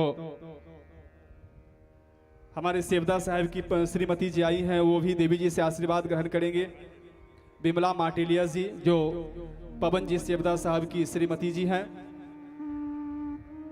और स्वस्तिक सेवा दल के तरफ से सभी भाइयों के तरफ से इस आयोजन में 2100 रुपये का सहयोग राशि आया है। आप सभी को भगवान की कृपा खूब खूब बरसती रहे। बिमला जी आप स्वस्थ रहें, मस्त रहें, भगवान की आपके खूब कृपा बनी रहे। बिमला माटेलिया जी आपके लिए। अब पुनः सबसे आग्रह करेंगे, जो सबको कहे ये आयोजन आपका नहीं है, ये आयोजन आप सभी का है। इस आयोजन को संभालने की जिम्मेदारी आप सभी की बनती है। तो आइए अब सीधे हम देवी जी से जुड़ते हैं और देवी जी से कहते हैं, जैसे आपने हम सभी को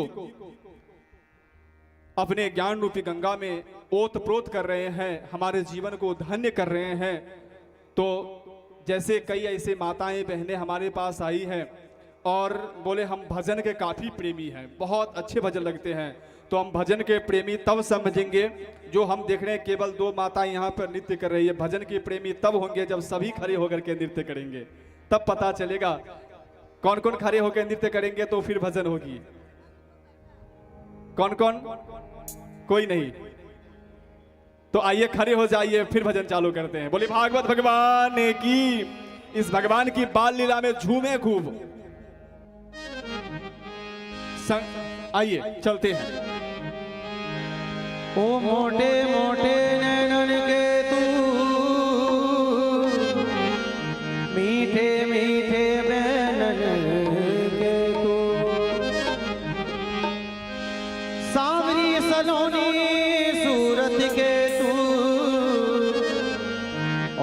प्यारी प्यारी मोहनी मूरत के तो ओ कजरा रे मोटे मोटे तेरे ऐसे नहीं, खड़े होकर प्रेम से झूमे, खड़े होकर के ये, हाँ प्रेम से झूमे, देखो सब खड़े होकर के। बाल कृष्ण लाल की जय हो।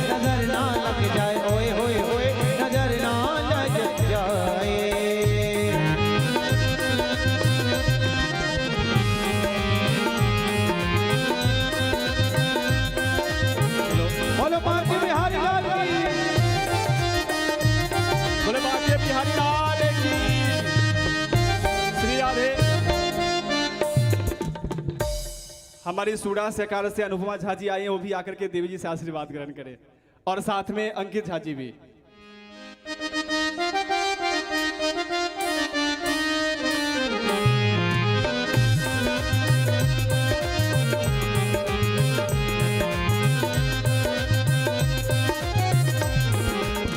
ओ काजल की कोरे ओए होए होए मेरा जिगर मरोरे ओए होए होए रंग रस में घोरे काजल की कोरे ओए होए होए मेरा जिगर मरोरे ओए होए होए रंग रस में घोरे करे डारी रे काजरा रे मोटे मोटे तेरे रे आए नजर ना लग जाए ओए होए होए नजर ना लग जाए ओए होए होए नजर ना लग जाए बाके बिहारी काजरा रे मोटे मोटे तेरे रे आए नजर ना लग जाए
तो कैसे बोलेंगे?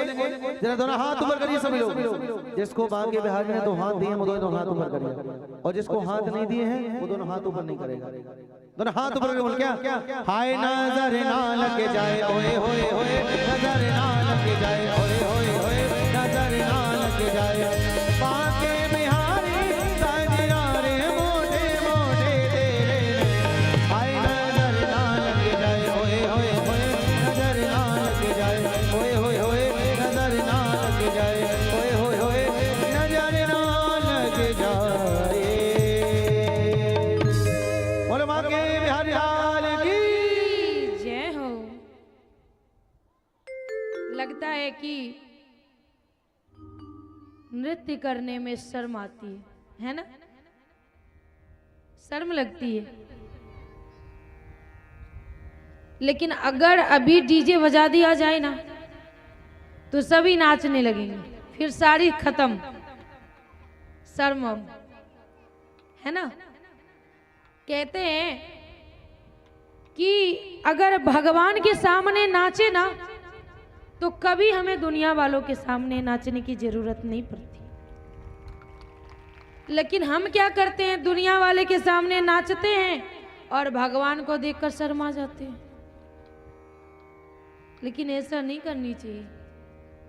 मीरा ने क्या किया था? 56 प्रकार की भोग लगाती थी? नहीं लगाती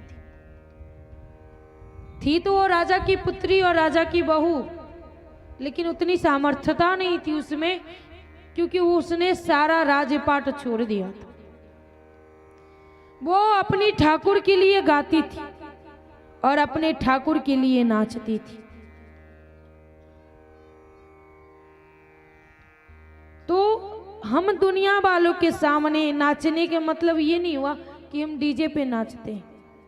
दुनिया वाले झूठा आरोप लगा करके जो हमें नचाते हैं ना, वो हमें कभी नाचनी नहीं पड़ेगी अगर हम ठाकुर के सामने नाच दिए तो। इसके लिए हमेशा तत्पर रहिए नाचने। मौका देखिए कि कब मौका मिले नाचने का। नानी माँ थी मेरी, जो लोग उसे पागल कहते थे। क्यों पागल कहते थे? क्योंकि वो कपड़े पहन के बाथरूम नहीं जाती थी, और जाती थी तो स्नान करती थी। और ठाकुर जी की मूर्ति आज हम देखते हैं सबके घर में, पर मेरी नानी माँ जो थी ना, उसके घर में हमेशा थी। वो कहती थी कि आज ठाकुर जी कह रहे हैं ये भोग लगाएंगे। अगर उसे 12 बजे रात्रि में याद आ जाती थी कि अभी भोग लगाना है। हम ये कहते हैं ना कि ठाकुर जी सो जाते हैं, पर रियलिटी ये कि ठाकुर जी सोते नहीं। अगर वो सो जाएंगे, हम दिन में सो जाते हैं तो कितना काम खराब होता है। एक घर चलाना रहता है तो, और जो पूरा ब्रह्मांड को चलाता है अगर वही सो जाए, वो उसको कौन देखे? इसके लिए ठाकुर जी सोते नहीं। नानी माँ को अगर रात में याद आ जाती थी कि ठाकुर जी ने बोला कि आज खीर खानी है, तो चूल्हे भी बनाती थी। गैस चूल्हा भी नहीं था, वो भी बांस। हमारे नानी यहाँ बहुत बांस था, तो बांस की वो जलावन पे बनाती थी। कितना आग देता है बांस की आग। और तब ठाकुर जी को भोग लगाती थी, और ठाकुर जी के सामने नाचती थी, ना कपड़ा पहनती। मतलब कुछ मतलब ही नहीं था उसे दुनियादारी से।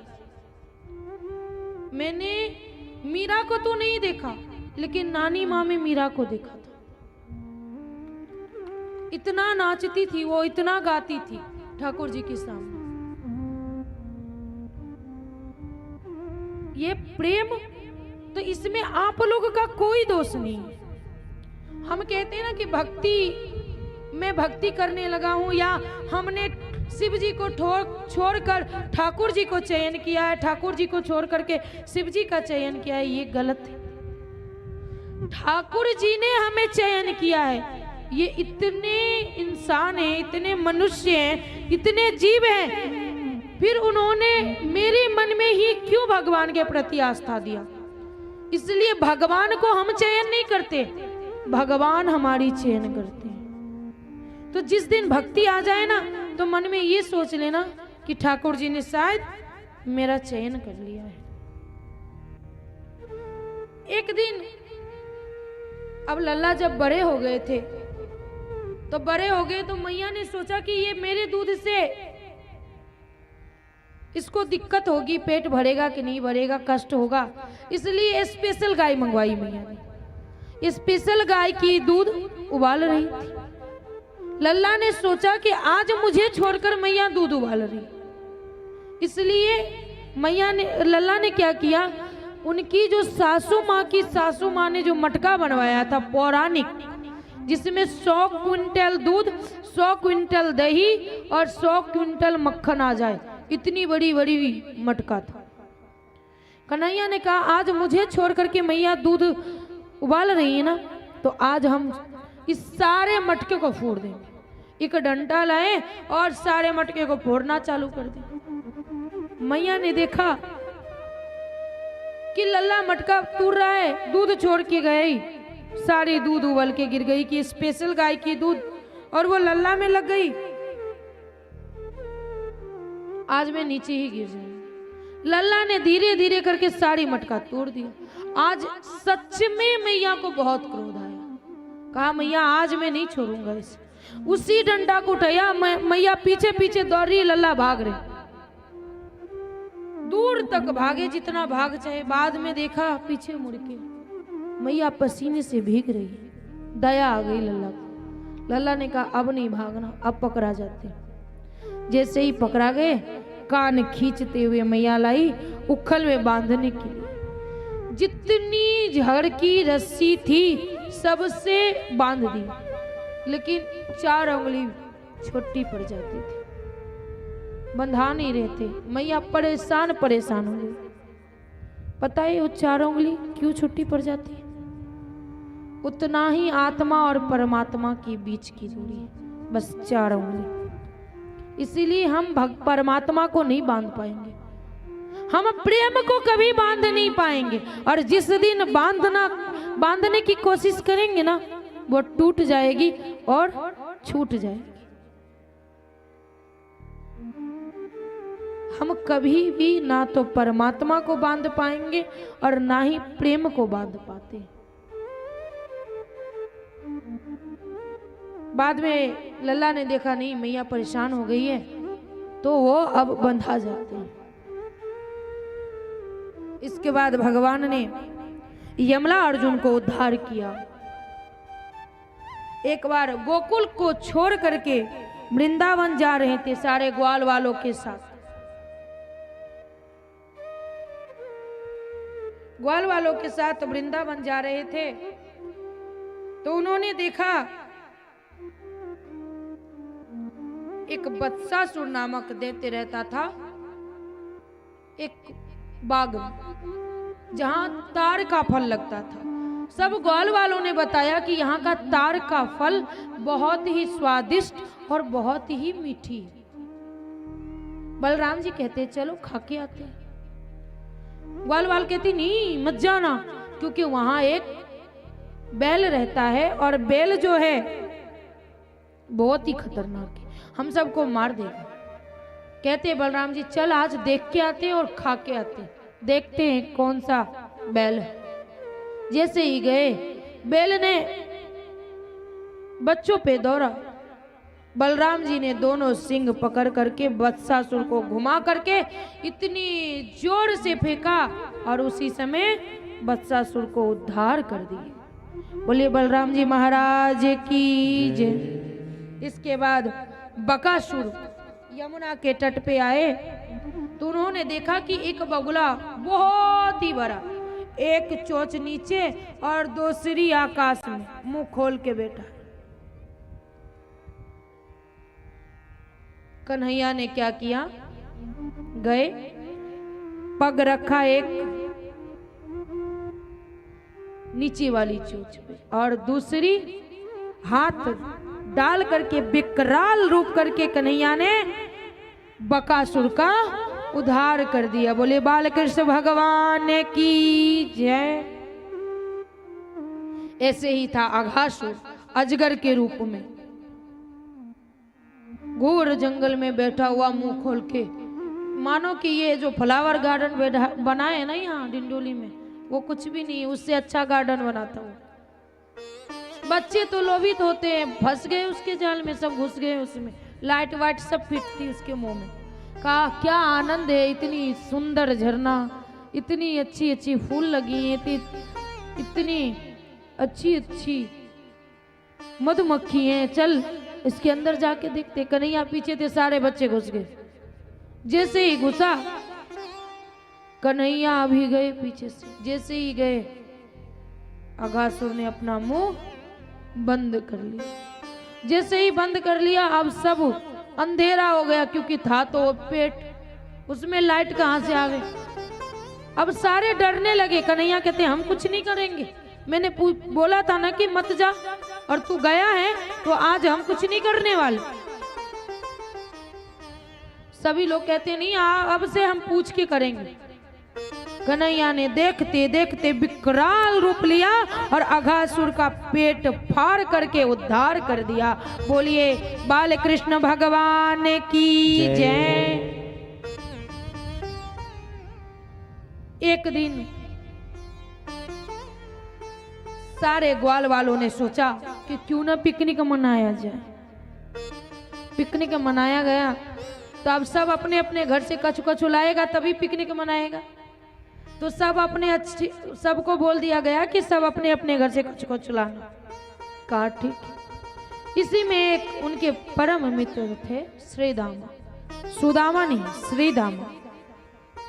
श्रीदामा बहुत ही गरीब था, उसके पास कुछ नहीं था।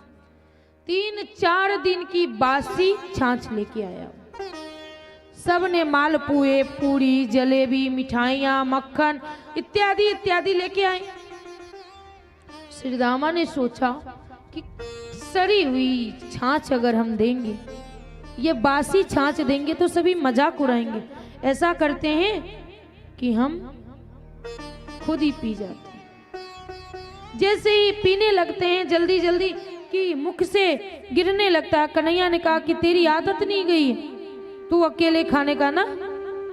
वो पी रहे हैं श्रीदामा जी, और कन्हैया वो जो गिर रहा है वो चाटने लगते हैं। ब्रह्मा जी कहते हैं ये भगवान है, किसी का लाड़ चाटता हुआ कोई भगवान होता है क्या? हो नहीं सकता ये भगवान। इसके लिए उन्होंने परीक्षा लेने की कोशिश की। उसी समय जितने ग्वाल वाल थे सभी को ब्रह्मलोक लेके चले गए। कन्हैया तो समझ चुके थे। कन्हैया ने कुछ नहीं बोला ब्रह्मा जी को। जैसे ग्वाल वाल थे वैसे ग्वाल वाल बना दिया। किसी को पता ही नहीं चला कि ग्वाल वाल ब्रह्मलोक में। 1 दिन बीता, 2 दिन, ऐसे महीनों बीत गए। ब्रह्मा जी की जो ये मोह थी वो टूटी। आकर के भगवान से क्षमा मांगे और पुनः सारे ग्वाल वालों को वापस किया। इसके बाद भगवान ने धेनुकासुर का उद्धार किया, कालिया नाग पे कृपा की। इसके बाद प्रलंबासुर को उद्धार किया। समय हो चुका है इसलिए शॉर्टकट में लेना पड़ेगा। इसके बाद एक बार सारी स्त्रियां स्नान कर रही थी यमुना नदी की तट पे। वस्त्र उतार उतार करके अपना रख दिया और स्नान कर रही थी। कदम के पैर पे वस्त्र रख के स्नान कर रही थी। कन्हैया आए और सारे की वस्त्र चुरा लिए। अब वो लोग मांग रही है कि हमें वस्त्र दो। कन्हैया कहते हैं नहीं, हम नहीं देंगे। कुछ कर लोगी लेकिन हम नहीं देंगे। कहती हैं कन्हैया दे दे। नहीं दूंगा। क्या चाहता है पता है कन्हैया ने क्या कहा?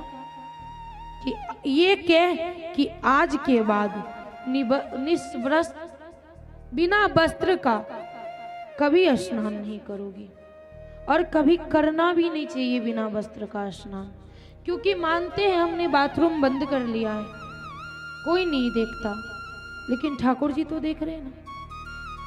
इसलिए बिना वस्त्र का स्नान कभी नहीं करना चाहिए और नकारात्मक ऊर्जा का प्रवेश हो जाता है।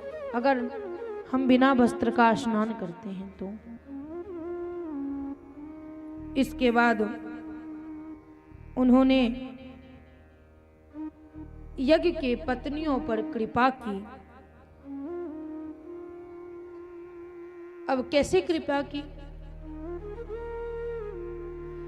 एक बार यज्ञ कर रहे थे ब्राह्मण देवता, ठाकुर जी वृंदावन के लिए निकले हुए थे। रास्ते में उन्हें भूख लगी तो पता चला कि फलाने जगह पे यज्ञ हो रही है, तो वो मांगने गए कि थोड़ा सा कछु दे दो जो हम भी प्रसाद ग्रहण कर ले। जितने ब्राह्मण देवता थे, ब्राह्मण देवता ने मना कर दिया, नहीं अभी यज्ञ चालू है, समाप्त होगा तो हम आपको देंगे, हम नहीं दे सकते। लेकिन यज्ञ की पत्नियां जो थी,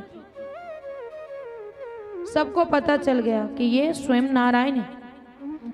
अपने पतियों से चुरा करके उनके लिए अनेक प्रकार की भोग लाती हैं और भोग लगाती हैं, और भोग लगाने के बाद भगवान ने उन यज्ञ के पत्नियों पर कृपा करते हैं।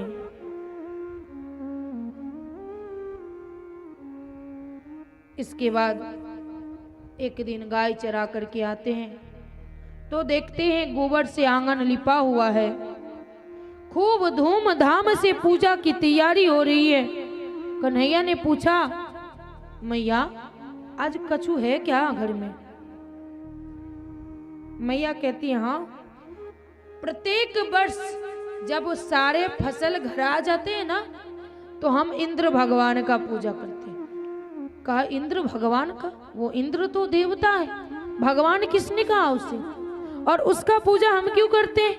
उसका काम है बारिश देना, वो देता है? कहा, नहीं बेटा,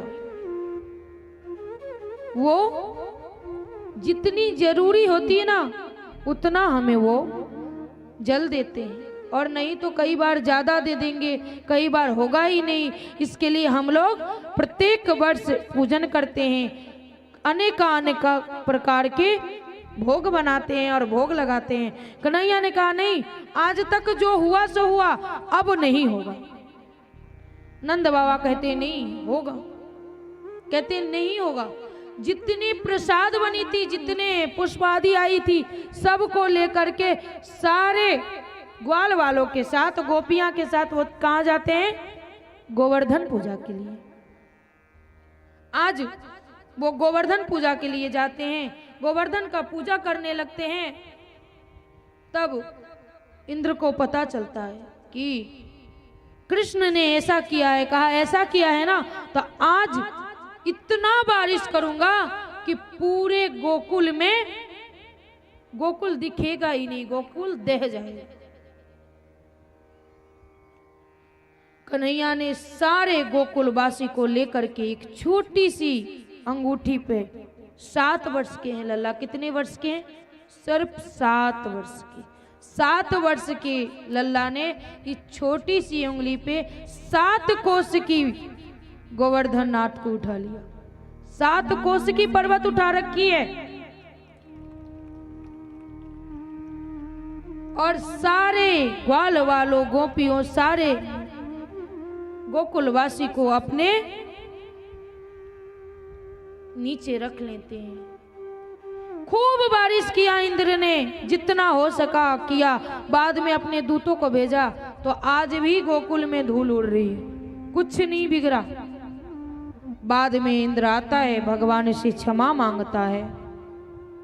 भगवान से क्षमा मांगकर कहता है कि हमसे भूल हो गई, अब आइए हम लोग भी गोवर्धन का पूजा करते हैं। श्री गोवर्धन महाराज, महाराज तेरे माथे मुकुट विराज रयो। श्री गोवर्धन महाराज, महाराज तेरे माथे मुकुट विराज रहो। श्री गोवर्धन महाराज, महाराज तेरे माथे मुकुट विराज रहो। तेरे माथे मुकुट विराज रहो, तेरे माथे मुकुट विराज रहो, तेरे माथे मुकुट विराज रहो, तेरे माथे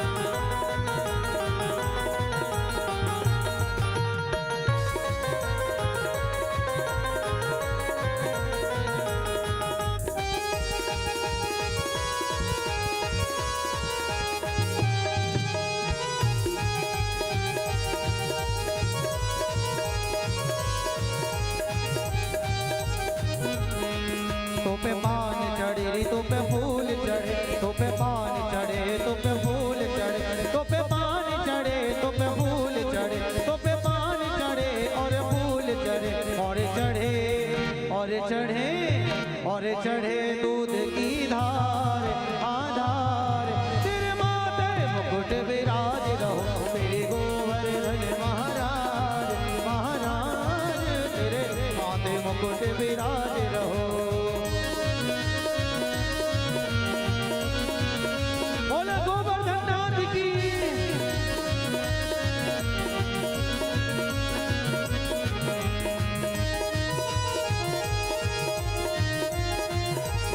हरि बोल।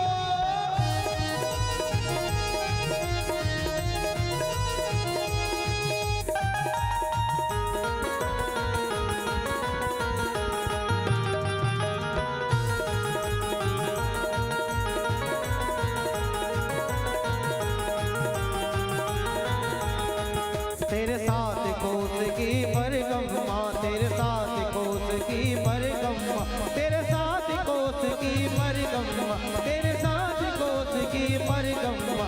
चकिलेश्वर चकिलेश्वर। ईमानदारी से बताइए कौन कौन गोवर्धन नाथ गया अभी? हाथ ऊपर करिए। वृंदावन कौन कौन गया? वृंदावन कौन कौन गया? दोनों हाथ ऊपर करो। गोवर्धन की परिक्रमा किस किसने करी है? वही दोनों हाथ ऊपर रखो। गोवर्धन की परिक्रमा किसने करी है? मतलब लगभग सभी लोगों ने करी है। और जिन लोगों ने नहीं करी है वो यहीं बैठ के मानसिक रूप से करेंगे भजन गाते हुए। बोले क्या? हो तेरे साथ कोस की परिक्रमा, हो तेरे साथ कोस की परिक्रमा, तेरे साथ कोस की परिक्रमा, तेरे साथ कोस की परिक्रमा। चकिलेश्वर चकिलेश्वर चकिलेश्वर है विश्राम विश्राम। तेरे माथे मुकुट विराज रहो। चकिलेश्वर है विश्राम विश्राम। तेरे माथे मुकुट विराज रहो। बोलो गोवर्धन महाराज की जय हो।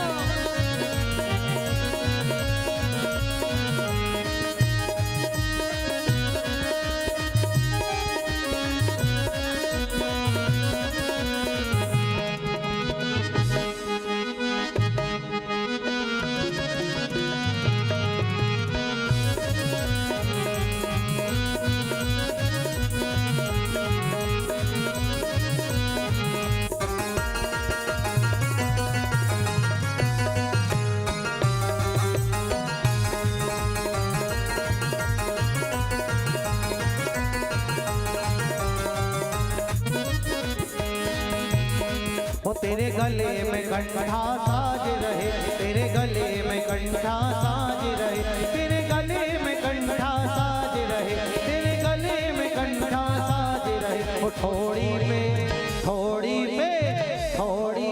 हीरा लाल लाल। तेरे माथे मुकुट विराज रहे। थोड़ी पे हीरा लाल लाल। तेरे माथे मुकुट विराज रहो। तेरे माथे मुकुट विराज रहो। तेरे माथे मुकुट विराज रहो।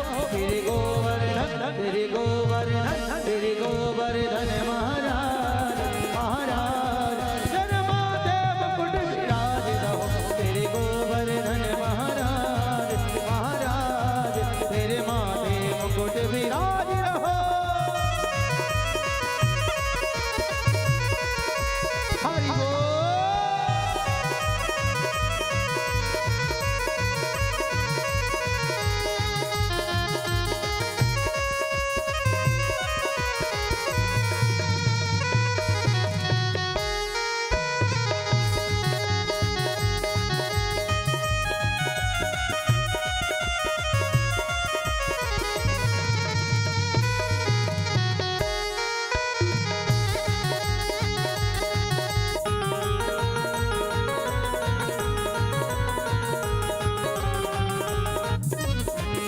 और अंत में कहते कितने हैं प्यारे। तेरे कानन कुंडल सोहे रहे, तेरे कानन कुंडल सोहे रहे, तेरे कानन कुंडल सोहे रहे, तेरे कानन कुंडल सोहे रहे। और क्या बोलेंगे? अरे अर्पण करके तन मन धन, चलो रे चले सब गोवर्धन। क्या करके चलना है? सभी लोग आइए मेरे साथ। अर्पण करके तन मन धन, चलो रे चले सब गोवर्धन। दोनों हाथ ऊपर करके। अर्पण करके तन मन धन, चलो रे चले सब गोवर्धन। राधे राधे बोल के, राधे राधे बोल के, देंगे परिक्रमा डोल के। डोल के मतलब कैसे? नाचते हुए, बैठे नहीं। ऐसे तो मच्छर भी मारते हैं, मच्छर नहीं मारना है। खड़े हो जाइए सभी लोग, सभी लोग खड़े हो जाइए। मस्ती में झूमते हुए, नाचते हुए, डोलते हुए, गाते हुए, झूमते हुए सभी लोगों को जाना है। कोई भी बगैर नाचते हुए बचना नहीं चाहिए। गोवर्धन महाराज जरूर प्रसन्न होंगे। बोले क्या? अरे अर्पण करके तन मन धन, चलो चले सब गोवर्धन। अर्पण करके तन मन धन, चलो चले सब गोवर्धन। राधे राधे बोल के, राधे राधे बोल के, देंगे परिक्रमा डोल के। अर्पण करके तन मन धन, गाइए चलो चले सब गोवर्धन। अर्पण करके तन मन धन, चलो चले सब गोवर्धन।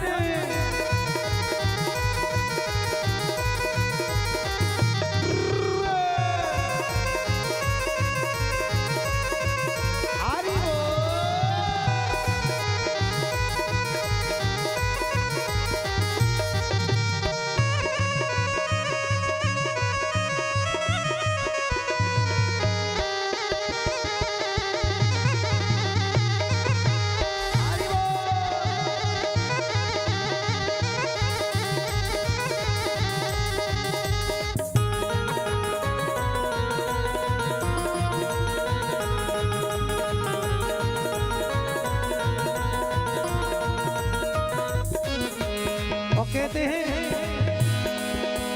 प्रथम दान घाटी पे पहुंचो जाए, गिरधारी को जाके शीश नवाए।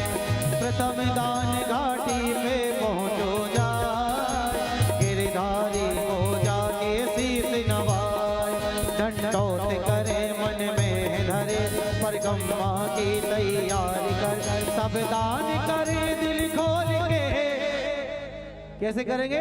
सब दान करे दिल खोल के, और राधे राधे बोल के। तो क्या बोलते जाना है?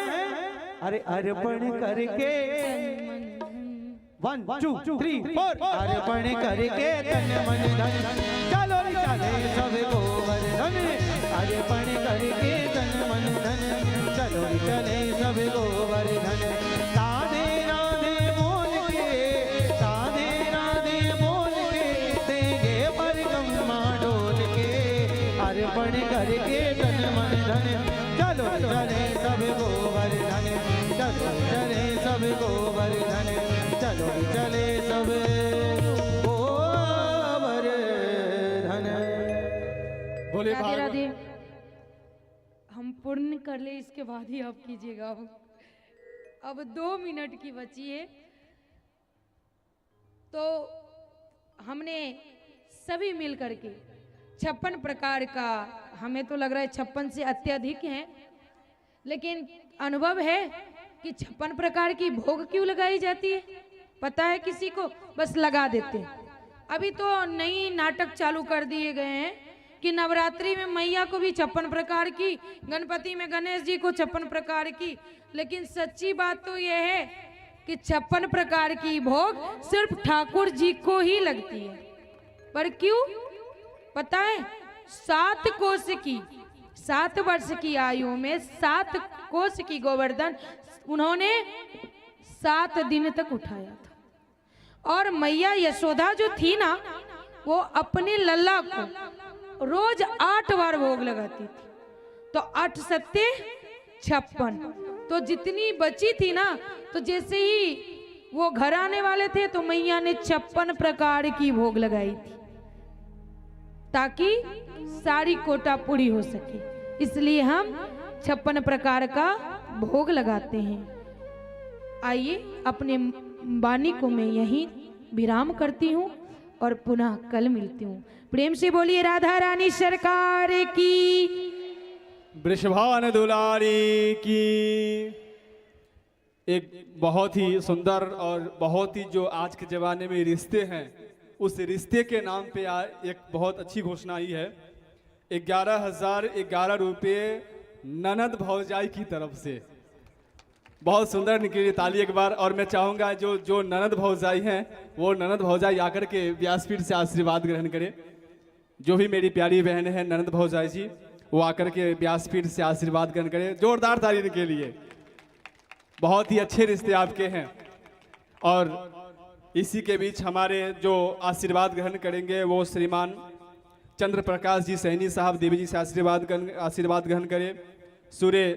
श्री सुरेंद्र जी देवी जी से आशीर्वाद ग्रहण करें। श्री महेश जी देवी जी से आशीर्वाद ग्रहण करें। और श्रीमान मोहन जी जो देवी जी से आशीर्वाद ग्रहण करें। और श्रीमान सूर्योदय या सर्वोदय प्लास्टिक जो सामने हैं, यदि वो आए होंगे तो देवी जी से आशीर्वाद ग्रहण करें। सूर्योदय या सर्वोदय जो प्लास्टिक वाले हैं।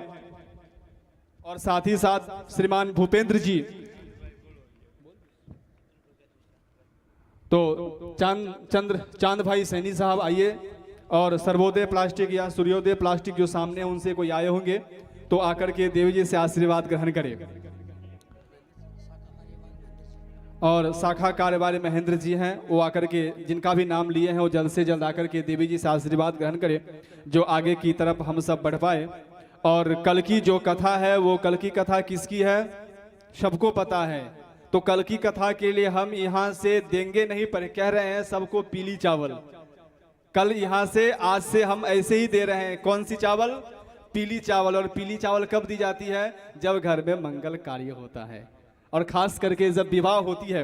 तो कल विवाह के लिए यहाँ से मानसिक मंगले पीली चावल आप लोगों को सभी को दी जा रही है, आमंत्रण दिया जा रहा है। जो इस विवाहोत्सव में जिनसे जो बन पाए, साड़ी हो और हो, गहने हो, पुष्प हो, जो हो, जिनसे जो बन पाए आए और बढ़िया सज धर करके आए। कई माताएं तो हमारे ऐसे सज धज के आती है, और शादी विवाह में जो सज धज के नहीं जाते हैं ना, तो वो घर वाले अपशुकन मानते हैं। देखो ये सज करके नहीं आया, लगता है इसके मन में कुछ छल प्रपंच है।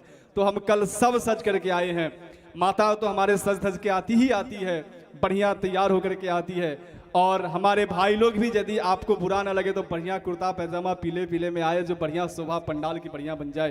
तो सभी से आग्रह, सब आइए। हमारे श्रीमान चंद्र प्रकाश सैनी जी कुछ कहना चाह रहे हैं, 2 मिनट, उसके बाद सीधे हम झांकी की तरफ चलेंगे।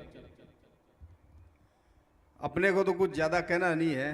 जानी भाई जो ये खता के संयोजक, वैसे तो सार्वजनिक खता है, लेकिन आज ये थोड़े खुश नजर आ रहे हैं। और इनकी जो चिंता है वो भगवान ईश्वर ने सुन ली है कि आप टेंशन फ्री रहो, कुंभारे गांव पूरा आपके साथ है। ये प्रभु श्री का आशीर्वाद है। देखो कोई भी काम स्टार्ट करते हैं और उसका जब समापन हो जाता है भव्य रूप से, वो ही प्रोग्राम सक्सेस प्रोग्राम कहलाता है। अभी 2 दिन बाकी और है जानी भाई, आप टेंशन मत लो। मैंने आपको पहले दिन भी बोला था कि आने लास्ट वाले दिन में इस ग्राउंड में जगह नहीं मिलेगी अपने को बैठने के लिए। 2 दिन बाकी और है। सभी सोसाइटियों को धीरे धीरे पता चला है, धीरे धीरे सब आ रहे हैं और सब लोग मिलके सहयोग कर रहे हैं। मैं आप सभी से ये आशा चाहता हूँ कि कल इससे ज़्यादा संख्या में आओ। हम अपना अपना कर्तव्य समझ लेंगे ना कि मैं तो जा ही रहा हूँ, मेरे साथ साथ मेरा पड़ोसी का भी उद्धार हो जाए, मेरे मित्र का भी उद्धार हो जाए, तो उनको भी लेके आवे। खास करके प्रतीक्षा रेजिडेंसी सोसाइटी की महिलाएं और मेरे जो भाई बैठे हैं, उनसे मेरा निवेदन है कि हमारे सोसाइटी के यजमान हरफूल जी जाट, इन्होंने बहुत बड़ी बात रखी है पूरे कुंभारिया गांव की। एक बार हरफूल जी के लिए जोरदार तालियां हो जाए। जिस दिन खता की पोथी यात्रा निकलने वाली थी, बड़े चिंतित थे, महाराज के यजमान नहीं है, ये तो यात्रा में गए थे, भगवान इनको निमित्त बनाया है और इनके साथ पूरा कुंभारिया गांव खड़ा है। तो मैं प्रतीक्षा रेजिडेंसी सोसाइटी के सभी परिवार से कहना चाहूंगा कि जिस बिल्डिंग के ये यजमान है, उस बिल्डिंग का तो 20 के 20 परिवार आना चाहिए। और वो 20 बिल्डिंग जो 20 परिवार डी बिल्डिंग के आ रहे हैं, वो डी बिल्डिंग के पीछे 6 की 6 बिल्डिंग आनी चाहिए। यानी हमारे परिवार का यजमान भागवत कथा का बना है, तो कम से कम मैं ज्यादा की अपेक्षा नहीं करूं, तो अपने प्रतीक्षा रेजिडेंसी परिवार की तो अपेक्षा करूं कि पूरा आवे वो कम से कम। और प्रतीक्षा रेजिडेंसी जब पूरा आ जाएगा तो कुंभारिया गांव भी पूरा का पूरा आ ही जाएगा। 2 दिन है, सभी आनंद लीजिए। 2 दिन हम भी अब जल्दी आएंगे, हमारा भी थोड़ा मार्केट का काम था, लेट हो जाते हैं। और बहुत बढ़िया करेगा 2 शब्द भूपेंद्र जी शर्मा, जो ये संघ के बहुत कार्यवाहक जी और जो भी है कार्य करता है। 2 शब्द भूपेंद्र जी। जय श्री राधे। चांद भाई साहब ने बताया कि ज़्यादा से ज़्यादा संख्या में पधारें। ये भाई साहब और जो कथावाचिका जो हमारे पास में हमारे सानिध्य में सेवा दे रहे हैं, वो बहुत बड़ी सेवा है। धर्मो रक्षति रक्षित है कि धर्म की हम रक्षा करेंगे तो धर्म हमारी रक्षा करेगा। तो उस धर्म की ध्वजा लेके जो हमारे बीच में आज पधारे हैं, वो हमारा सौभाग्य है कि इनका सानिध्य हमारे को मिला है। कबीरदास जी ने कहा है कि चिड़ी चोंच भर ले गई, नदी न घटियो नीर, दान दिए धन ना घटेगे, कह गए दास कबीर। तो अपने से जितना बन पड़े उतना सहयोग इस कथा में दीजिए। अस्तु। ખૂબ ખૂબ ધન્યવાદ ચાંદભાઈ અને ભાઈ શ્રી મિત્રને, भूपेंद्र भाई। आप सभी को फिर एक बार मैं विनती करता हूं कि हमारे पास 2 दिन हैं, और कलयुग में, त्रेता युग में भगवान पाने के लिए समाधि करनी पड़ती थी, यानी समाधि में बैठना पड़ता था। फिर द्वापर में ध्यान करना पड़ता था। सतयुग में समाधि करनी पड़ती थी, द्वापर में ध्यान करना पड़ता था, त्रेता में उसका भजन कीर्तन करना पड़ता था, और कलयुग में सिर्फ नाम का जाप करना है। तो 2 दिन हमारे पास भगवान का नाम सुनने के लिए बचा है। दीदी जी अपने मुख से बहुत अच्छा सा भागवत कथा हमें सुना रही है, और पूरे कुंभारिया गांव का सद्भाग्य है कि इस पावन धरा में ऋग्वेद की ऋचा का गान होता है और ये पवित्र श्लोक गूंजते हैं, तो ब्रह्मांड का ये पूरा कुंभारिया गांव का जो माहौल है ना, एकदम धर्ममय बन जाएगा। इसलिए मैं आपको फिर से एक बार विनती करता हूँ, 2 दिन बाकी है, ज़्यादा से ज़्यादा लोग आए, और सभी ने सहयोग की बात की है, मैं नहीं करूँगा, ऊपर वाला पर मुझे भरोसा है, और आप सब लोगों ने मुझे बड़ा आश्वासन दिलाया। मैं आप सबका धन्यवाद कर मेरी बात को पूर्ण करता हूँ। धन्यवाद। राधे रानी सरकार की जय। आइए अब सीधे झांकी का दर्शन करेंगे। कल की जो विवाह उत्सव है, सबको भाग लेना है, सबको सम्मिलित होना है, ना भूले। आइए झांकी की तरफ चले, फिर आरती करेंगे और ठाकुर जी को 56 का भोग लगाएंगे।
इतने ध्यान से हम लोगों ने देखा कि अपना सुध बुध सब भूल गए हैं। तो मैंने पहले दिन भी कहा था, आज भी कह रहा हूँ, अपने पर्स और मोबाइल फिर से चेक कर लीजिए।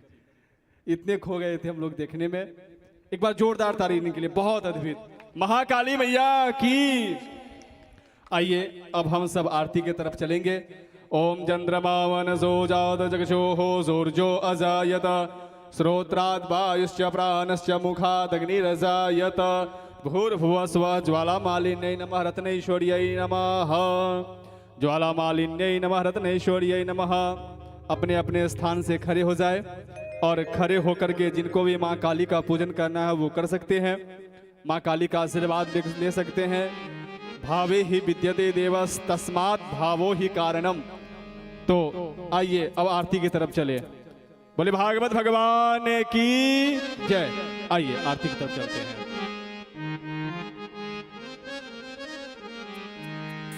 हे गिरधर हे गिरधर हे गिरधर तेरी आरती गाऊं।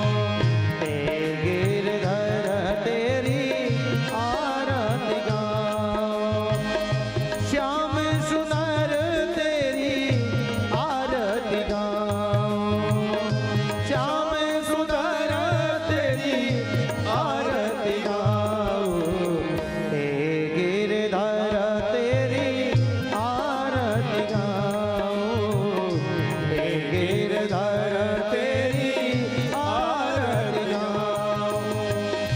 मोर मुकुट तेरे शीश पे सोहे। प्यारी वर्षी मेरो मन मोहे। प्यारी वर्षी मेरो मन मोहे। देख छवि में तो बलिहार जाऊं। देख छवि में तो बलिहार जाऊं। हे गिरधर तेरी आरती गाऊं।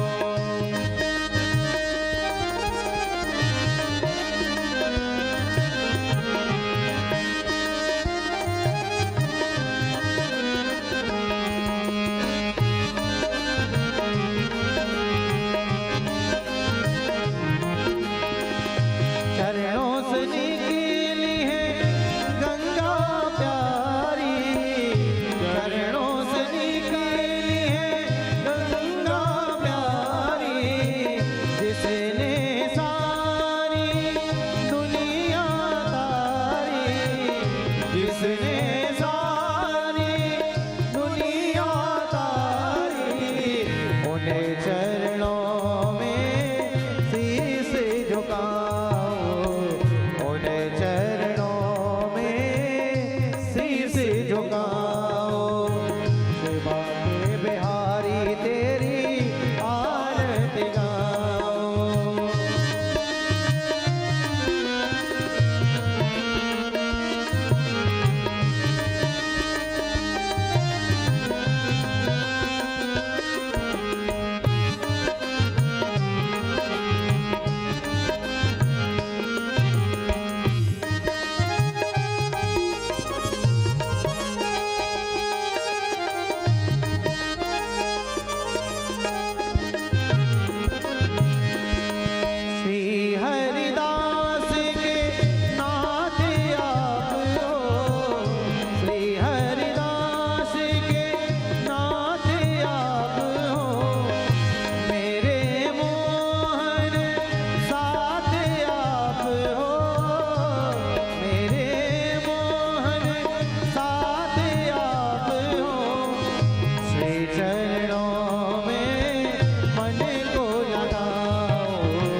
पापानि जन्मान्तरकृतानि च तानि सर्वाणि नश्यन्तो प्रदक्षिणां वदे वदे पुष्पहि देवताय वन्दनं सर्वदेवताय वन्दनं मदसुरदीक्षोय वन्दनम् आत्माभि परमात्माभि गुरोरि वन्दनं स्वात्मकल्याणार्थे आत्मा अभिवन्दनम। दोनों हाथों से आरती दे, स्वयं आरती ले। सभी भक्तों से आग्रह कि भगवान का जो भोग लगा है वो सब प्रसाद लेकर के जाए और केवल एक या दो ही कार्यकर्ता प्रसाद में हाथ लगाए, सब ना हाथ लगाए। जो मीठा है मीठे में मिला दे और लाइन में, या फिर जो बड़ी बड़ी जो प्रसादें हैं वो एक दो कार्यकर्ता कार्यालय पे रख दे और लाइन में रखे और लाइन में आकर के रख दे। जो भी कार्यकर्ता जो इच्छुक है सेवा करने के, या जो मेरी माताएं चाह रही कि मैं सेवा करूं, तो ये बड़ी बड़ी जो तपेली है, नमकीन है, ये मीठा है, जो खीर है, इस साइड में डाल दे और 2-5 प्लेट छोड़ दे, क्योंकि काफी सारे यहाँ पे 2-4 कार्य